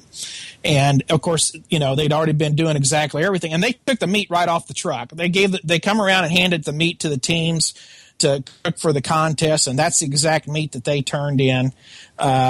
I mean, I will say that I think I had a lot of influence, no doubt, because she'd been cooking my recipes for, quite a while, which is not uncommon in I teach a cooking class. A lot of people teach cooking classes. But one thing about those folks, if you say, this is what you do, how you do it, when you do it, the way you do it, they're going to do it exactly that way and not fervor from it, none whatsoever. And that's exactly what they did. And when I got that phone call at 7:30 Saturday evening, because I was already in Nashville, and she said, we won the international deal, I said, cool, because I tasted their stuff, and it was very good. It was as good as I thought it could possibly have been for what they were given, And then when she said, but that's not all, and I said, what do you mean that's not all? And she said, we won the whole dang thing. And I thought, oh, shit, here we go.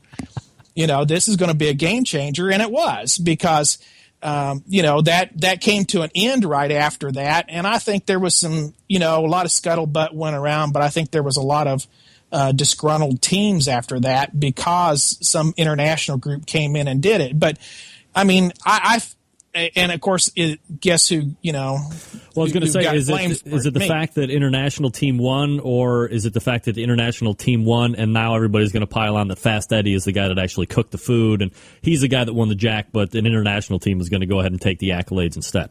Yeah, that went around. There was a lot of talk under people's breaths, and I heard a lot of things, but here again, and then next year they wouldn't even allow me to bring my equipment down in the park for them. Okay, I was basically banned from the park, which I said, fine, I'll leave. Let me drop the stuff off. I'll go to Nashville and hang out. And they wouldn't even let me do that. I mean, there was letters that went back and forth, and it was sad to see that going. But it is a private event. It's not an open event. You have to understand these are the folks that put it on. It's their rules. You come and play by their rules no matter what, and that's it. So it gave me kind of a bad taste because I felt like sportsmanship went out the window. Why would they have done that? Why? I don't have a clue. Odds of backing something up is extremely difficult, to say the least, of anybody, anywhere, anyway. So, it's now the Fast Eddie rules, and being banned from the park, basically. There you go. Fast Eddie joining me here on the show. I appreciate you kind of rehashing that with us, especially for the people that didn't realize exactly what happened back then. Looking forward to this weekend, are there some teams, as you look through that list of teams that made it in, that jump out to you as, I would hate to say prohibitive favorite, but, somebody, if I gave you a couple $100 to go bet in Vegas, are there some teams that you would lay money down on, or is it just too big of a crapshoot here? Well, I'm an all or nothing kind of guy when I'm betting. And, when I was going through the list of teams and how solid a guy cooks, and actually it's a whole team because there's not just one team here, there's 3 teams here that cook pretty close, probably very close to the same, and they all do extremely well.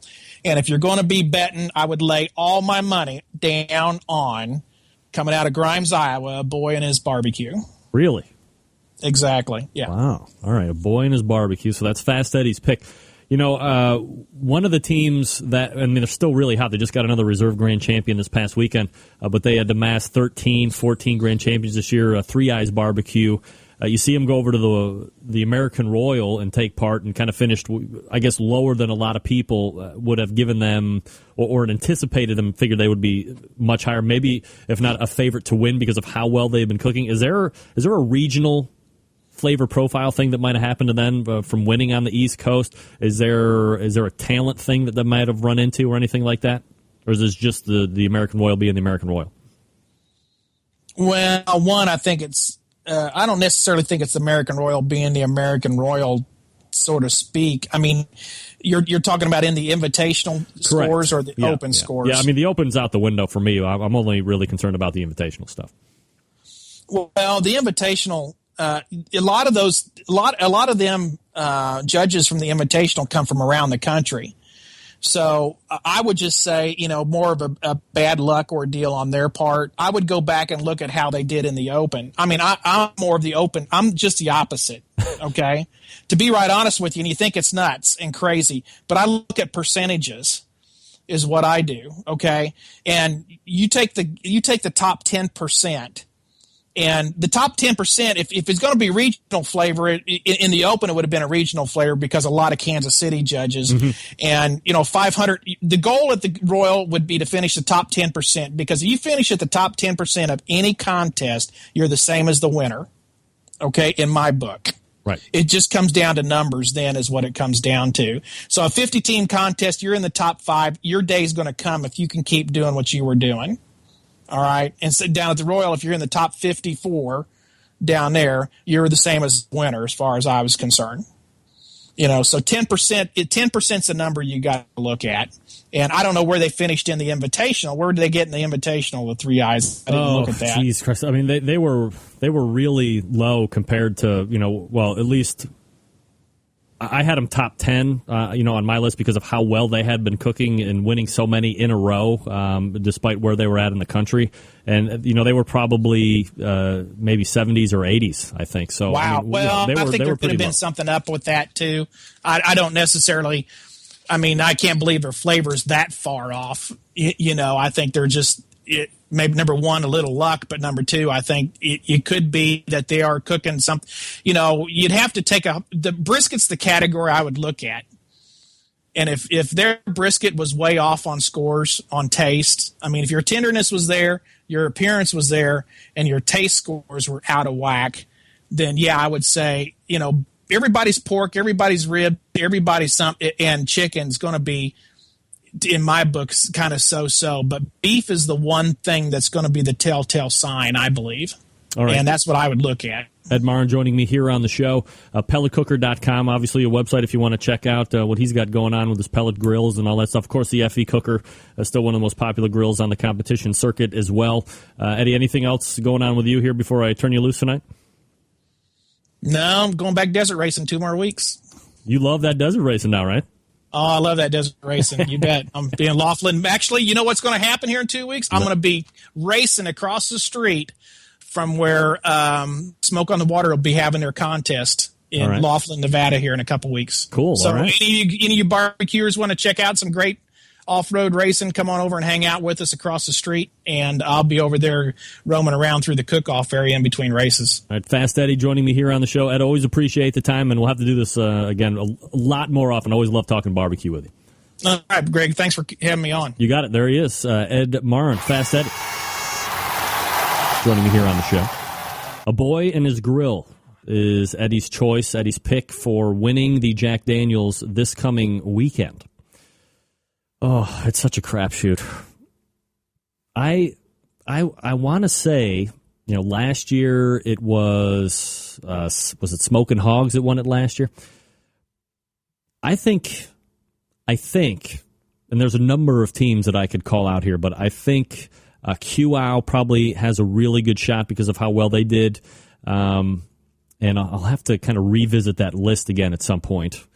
And post about it on my website as far as who my initial pick is. And then, of course, on the Facebook page, probably Thursday or Friday, I'll have you guys call out who you think is going to win. But as far as Fast Eddie is concerned, A Boy and His Grill.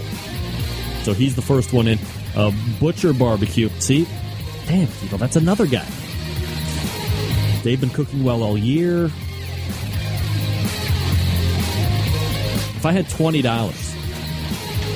I have a lot of people I could put that on. Dave could absolutely win it. Absolutely. Damn it. I'm going to have to peruse the list, and I will determine a single flat-out winner, and then I'm going to give you like a wheel bet.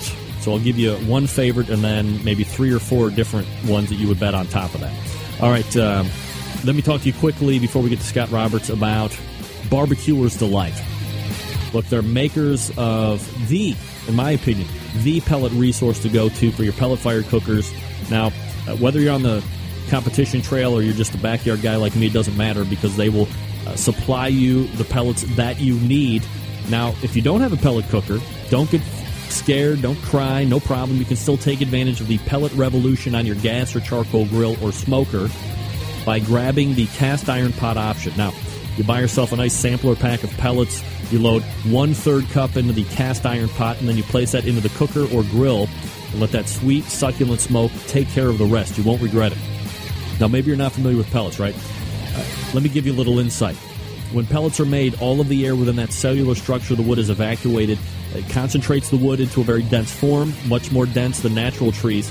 And as compared to other flavor enhancers, pellets will yield more smoke more intensely, which gives you that nice smoke flavor on the meat that you're looking for exactly when you need it, right now, right then.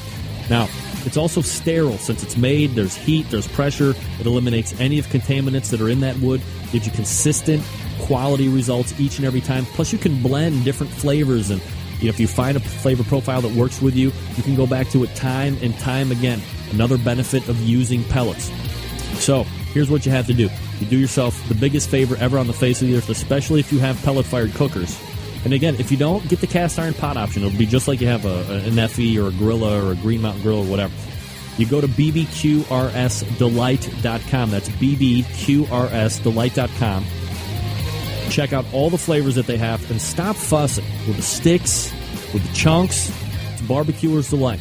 The choice of competition cooks and backyard hacks just like me. bbqrsdelight.com. That's Barbecuer's Delight. Best pellet out there on the market right now. All right, we'll come back and help close the show with Scott Roberts, sauce and rub reviewer extraordinaire. You're listening to the Barbecue Central Show right here on the Barbecue Central Radio Networks.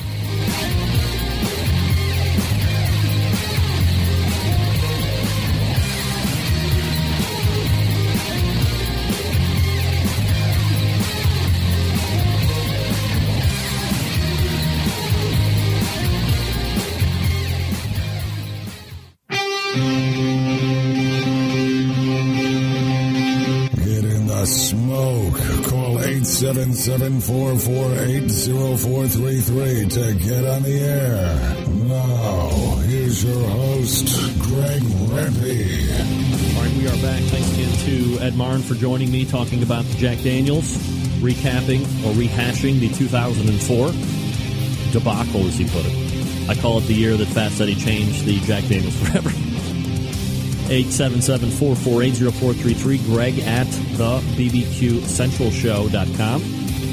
Those are your ways to get in touch with the show, if you're so inclined to do so. Uh-oh. Wait a second. I want to do that. That's what I wanted to do. So, thanks again. Again, pelletcooker.com is Eddie's website, so go ahead and check him out there. All right, my final guest appears on the show once a month to tell us about the good, the bad, the ugly of the barbecue rub and sauce world. Also an expert when it comes to the world of fiery foods. Let's go ahead and race over the hotline and grab up Scott Roberts, joining me here on the show. Scott, how are you, bud? Outstandingly well. How are you doing, Greg? I'm doing outstanding myself, Scott. Always appreciate you asking, and always appreciate you making time for the show. We have you on once a month, and we talk about sauces and rubs. Before we get into that, bring us up to speed on what's happening over at Scott Roberts Web in the world of fiery foods. I am continuing the audio podcast I have called the Weekly Firecast. Been pretty consistent with that. It's really easy to fall behind and fall into what's called pod fading. Yes. You know, you do a bunch of episodes and you kind of lose interest. You skip one or two and you end up, not doing those for a while. I'm enjoying doing these and I'm trying to stay pretty consistent. So what's your release schedule like right now? Is it once a week? Is it twice a month or what? It is once a week.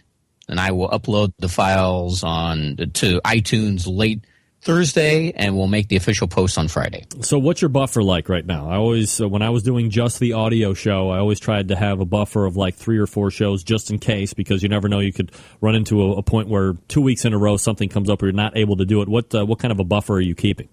I actually don't have a buffer right now. You have no buffer right now? I have no buffer. Oh, watch out. Don't say that. Hurry, knock on wood and on all the other good luck stuff that isn't really going to help you if something happens. All right, so my advice to Scott Roberts is start building a buffer, because you never know what's going to happen. You need to get the last guest I had on, Ed Martin. You know Eddie? Fast Eddie? Oh, yeah, I'll ask him. My God. I mean, he, a living legend, creator of the FE Cooker. He's won a lot of stuff. I mean, he knows. The first time I ever interviewed him, like 6 years ago, he had just started injecting his pork butts, if you can believe it. I mean, it's something that everybody does now, but there was a point when people really weren't injecting at all. It's kind of hard to believe. It's an evolution, of course, but yeah, I mean, it's just like anything else. Things change over time. All right, Scott, so let's go ahead and jump into the products that we have tonight. First item up for bid is the Black Swamp Gourmet Spicy Rub. What do you think? Black Swamp Gourmet is a company out of Ohio. I catch them every year at the Weekend of Fire. They make a trio of barbecue sauces and a trio of rubs. This one, I believe, is the middle of the road rub as far as like a spiciness heat level goes. It has a real strong cumin flavor, pretty savory. It's something that's both sweet and savory, and to me, if you are able to have a really good balance of that, then you're able to apply it to just about any kind of meat. And I think it goes outstandingly well on just about everything I've tried it on. And, of course, I know you do it, put rubs or seasonings on popcorn. It's outstanding on that. As long as there's plenty of butter on it, sprinkle some of this on there. It's magnificent. Well, I do think that, the butter works well with the rub, so you can kind of get a good flavor. But, that I put it on right when it comes out of the bag, so you get that steam heat and that kind of, the guy whose show I'm going to be on tomorrow night, Sam, the cooking guy, says, heat changes things. So when you have that steam heat kind of hit that rub and it kind of melts it over the top of the popcorn and kind of opens all the flavors up and you can really kind of tell what you're dealing with at that point. I don't know if you find the same thing. Probably. I always make sure I have the extreme butter, movie theater butter. The more butter, the better. More butter, the better. Absolutely. So, what are we looking at as far as amount that you're getting, price point, and, of course, your ultimate rating for this? Okay, well, it comes in a little 3.88-ounce shaker bottle. You can get it at the Black Swamp Gourmet website for $6 plus shipping. It's a very good deal. I highly recommend it, and this one I would give a top 10 call. All right, top 10 call, so absolutely worth the pickup. Do you know where they're at in Ohio? I'm from Ohio. Toledo. Toledo, all right, so about 2+ hours due west from me, and a crap hole of a city, just in case anybody's wondering. Nothing against Toledo, of course. It's just the bottom line. I'm sure there's many fine people who live there. I live in Ohio. I doubt it, but I live in Ohio. I'm allowed to say that. All right, so a top 10 call for that. Next item is the Sauce Goddess Sticky Sweet Grill Glaze. I'm seeing more and more, Scott, of grill glaze or finishing glaze or whatever you want to call it versus like a barbecue sauce. To me, leads me to believe this might be a little bit more thin, a little bit more sweet. What do you think? Not really. This, as far as sweet, yes, just like the name implies. Sure. The consistency, it's pretty thick.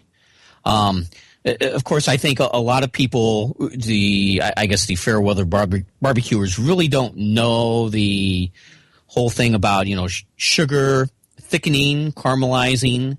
So I think it's good in a way if the sauce companies kind of imply that, you wait till the end to apply the sauce, a finishing sauce, a little glaze. This works very well in that regard. It's very, very sweet. It has a tomato base. It doesn't have much in the line of any type of strong garlic or onion flavor. It's not a deep, rich molasses-type sweetness. It's really, really sugary and really tomato-like. That having been said, if you're a fan of that type of sauce or glaze or finishing sauce, I think you would go for this. What was your overall thought? Something you really liked or something you could pass on? For what it was, I really liked it. All right. And I don't have a particular favorite style of barbecue sauce. I like them all across the board, different flavor profiles. But again, for what this was, I really dug it big time. All right, so what are we looking at as far as amount you're getting in a bottle, price point, where you can get it, and obviously overall score? Okay, this comes in a 14-ounce jar for $7.20 a jar plus shipping. You can get this at saucegoddess.com. This also is another top 10 call. Wow, top 10 call. All right, so we're 2 for 2 on pretty decent products that Scott's had. Rounding out the third item up for bids is I'm going to go with Aaron's. Is that right, or is it Aaron's or what? Aaron's. Famous. We'll just call it Aaron's. All right, Aaron's famous Zombie Boogie Pineapple Habanero Barbecue Sauce. Again, names that are a sentence just boggle my mind, but whatever. Aaron's famous Zombie Boogie Pineapple Habanero Barbecue Sauce. Now, I see habanero, Scott, I got to be honest. People that aren't chili heads might shy away from this, might not pick it up off the shelf because the word habanero is in there. Being the fiery expert that you are, how do you rate the heat for the people that aren't in the fiery world? Very honestly, it's pretty mild for a habanero product. And if you're seeking something that's extremely spicy, you're going to be disappointed with this. Oh, wow. And as a matter of fact, the pineapple quotient in this, I think, is very, very low. Now, I'm not a huge fan of barbecue sauces that contain a lot of the fruit flavor. Yeah. I think they go better with maybe a type of glaze or pepper jelly or something like that. Yeah. But like an apple barbecue sauce, a peach barbecue sauce, it really needs to excel for me to really like it. I didn't taste much pineapple in this, and I didn't taste much habanero. There was not much heat. This, at its core, is a really sweet brown sugar molasses style barbecue sauce. It's decent for what it is. I would have preferred to taste a little bit of those two ingredients that are in its name. I was disappointed in that regard. I mean, it would only naturally lead you to some type of disappointment if you're hoping for some heat and for some pineapple taste, and you're lacking in both, especially for you on the habanero side, right? Yeah, I mean, it is a spicy sauce. Make no mistake about it. You know, for the people out there that really like mild sauces, this might be a little bit too spicy for you. But chili heads expecting something habanero level will be disappointed. All right, how much are you getting in a bottle, price point, and overall score? Okay, it comes in a 12-ounce bottle for $6.95 plus tax. Aaron's Famous Ink is the website. Of course, it's not. The website is incomplete. You can't order this on the website, but it does give you a store page, which lists some of the brick-and-mortar locations you can purchase this at. It also lists a website that you can buy it at, so I will give that website for the people interested in this. All right. You can get that at insanechicken.com. I've heard of insanechicken.com before, so I mean that's a pretty good resource for a lot of other stuff as well, yeah? Yeah, it's a big hot sauce shop online. They sell a lot of good products. So it's if you're interested in buying a lot of, I guess, overall hot sauces, barbecue sauces, what have you, it would be worth it to bookmark insanechicken.com. Now, this product itself really didn't wow me. It's decent. It's only just a little bit above the run-of-the-mill level in my estimation, so I would award this a backyard griller. All right, backyard griller. So obviously the bottom feeder of the three items that we're looking at tonight, both the Black Swamp Gourmet Spicy Rub and the Sauce Goddess Sticky Sweet Grill Glaze, both top 10 calls. So obviously, you know, consider those two prior to the Aaron's Famous Zombie Boogie Pineapple Habanero Barbecue Sauce. Let me ask you a quick question here, Scott, before we go, and especially for the people that aren't fiery food knowledgeable as you are. You know, two of the most popular peppers that you always hear about, you're seeing in stores, or the ingredient is listed on a label, just like you would see here for the last sauce we were talking about, is habanero and jalapenos.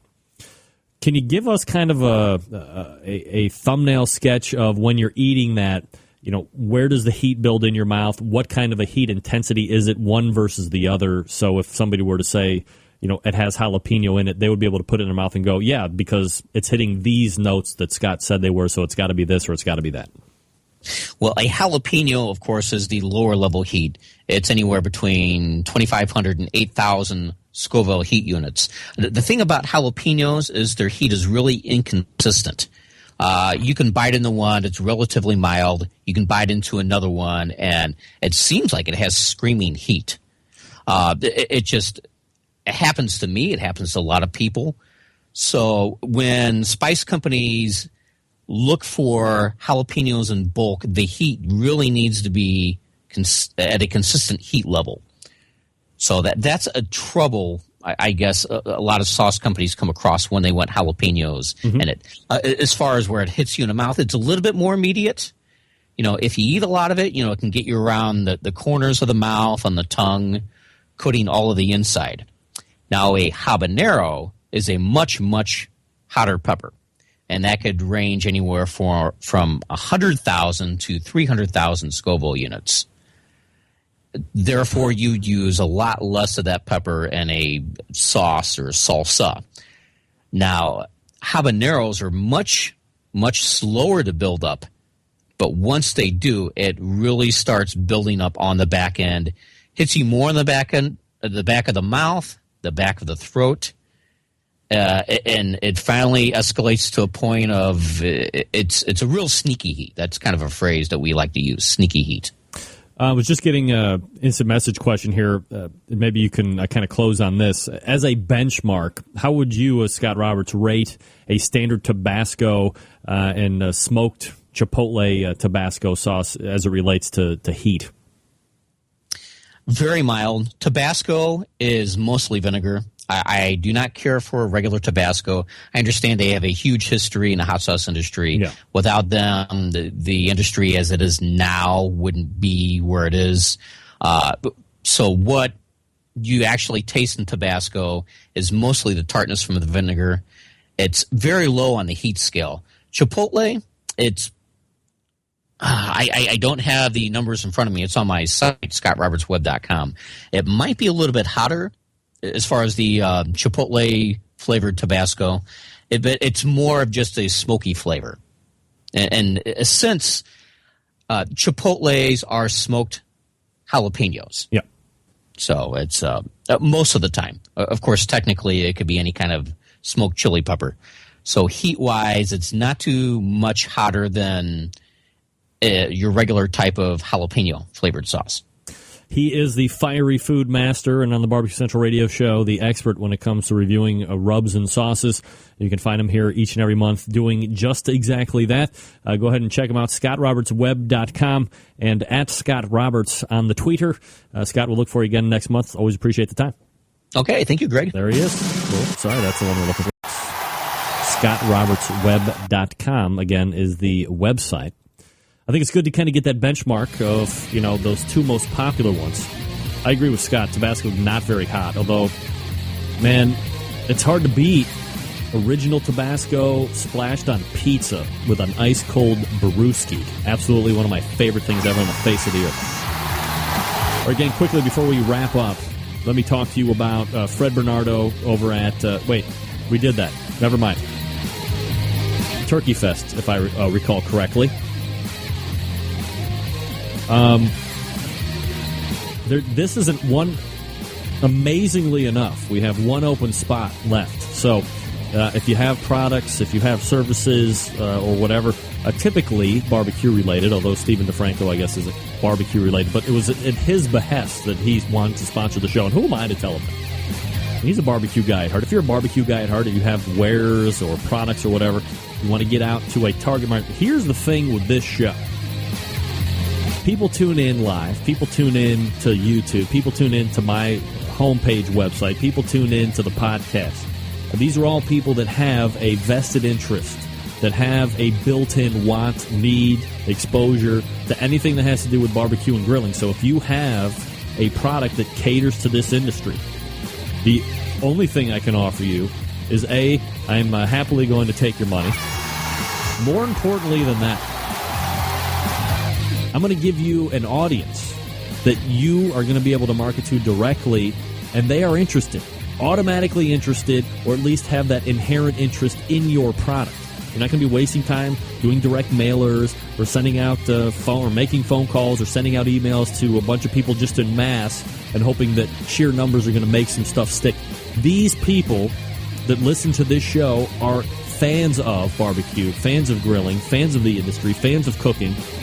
That's why you would want to consider paying that huge, steep monthly rate and partnering with the show. That's all I have to say. If you're interested, you can obviously visit the website, thebbqcentralshow.com. And then I believe it's under About the Show. It talks about how you can be a sponsor. There's a whole media kit that you can download, and you can see what you get for the monthly investment. It's very easy to do. All right, we'll wrap up the show right after this. Stick around. We'll be right back. Get in the smoke. Call 877-448-0433 to get on the air. Now, here's your host, Greg Rempe.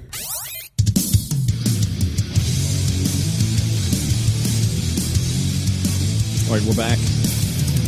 Wrapping it up, 877-448-0433. Greg at thebbqcentralshow.com. All right, thanks to Scott Roberts, who was just on. And again, I think it was important because, look, you see a lot of stuff that has habanero or jalapeno. Scott is obviously exposed to a plethora of other peppers that, most of us probably wouldn't be able to get into because we're not, the fiery food maniacs like Scott is. But, the habaneros and the jalapenos are pretty prevalent. So at least to get kind of a baseline heat exposure, where it hits you on your mouth. Sometimes, it's nice to be able to be in a situation where you're eating something, maybe heat's building on the front end or the back end of the mouth, and you say, oh, you use habanero in here? Well, how did you know? Barbecue Central Radio Show. They're phenomenal over there. Maybe you're not going to say that at all. Give me any credit. I'm just trying to help you out. ScottRobertsWeb.com is his email. All right. Let's wrap it up. In the first hour, Meathead Goldwyn, AmazingRibs.com, talked everything turkey. We almost talked about Cook Air, which we'll probably get to next month, maybe. But I always appreciate the time that Meathead gives to the show. So go ahead and, if you missed something, obviously go back, listen to the podcast or the video cast or whatever. But go to his website, AmazingRibs.com. It is a plethora of information, a veritable cornucopia of information when it comes to this industry. And then that's why it's the highly trafficked, most popular website when it comes to barbecue and grilling within the industry. Second hour. Fast Eddie Martin joined us talking about the impending Jack Daniel's World Championships. It's coming up this weekend. We've revisited the 2004 debacle, the Fast Eddie rules, and how that changed Jack Daniel's forever. And then, of course, said that a boy in his grill will win the Jack Daniel's this year. Mark that down. And then Scott Roberts helping to close out the show with a couple sauces and a rub. Next week, as I mentioned, a huge show. Derek Riches, Robin Lindars, the winner of the Jack Daniels. So stay tuned for that. If you have raw cast iron, if you use it, season it each and every time. As it cools down, hit it with a rake, and get all the stuff off, and then pan Crisco, let it burn back in, reseason each and every time. You'll have generations of rust-free service if you do it just like that each and every time, I swear to God. Also, September 11th, 2001. I will never forget, and I know you won't either. Until next Tuesday at 9 p.m. Eastern Standard Time, this is your program host and proud U.S. American, Greg Reffy. Good night now.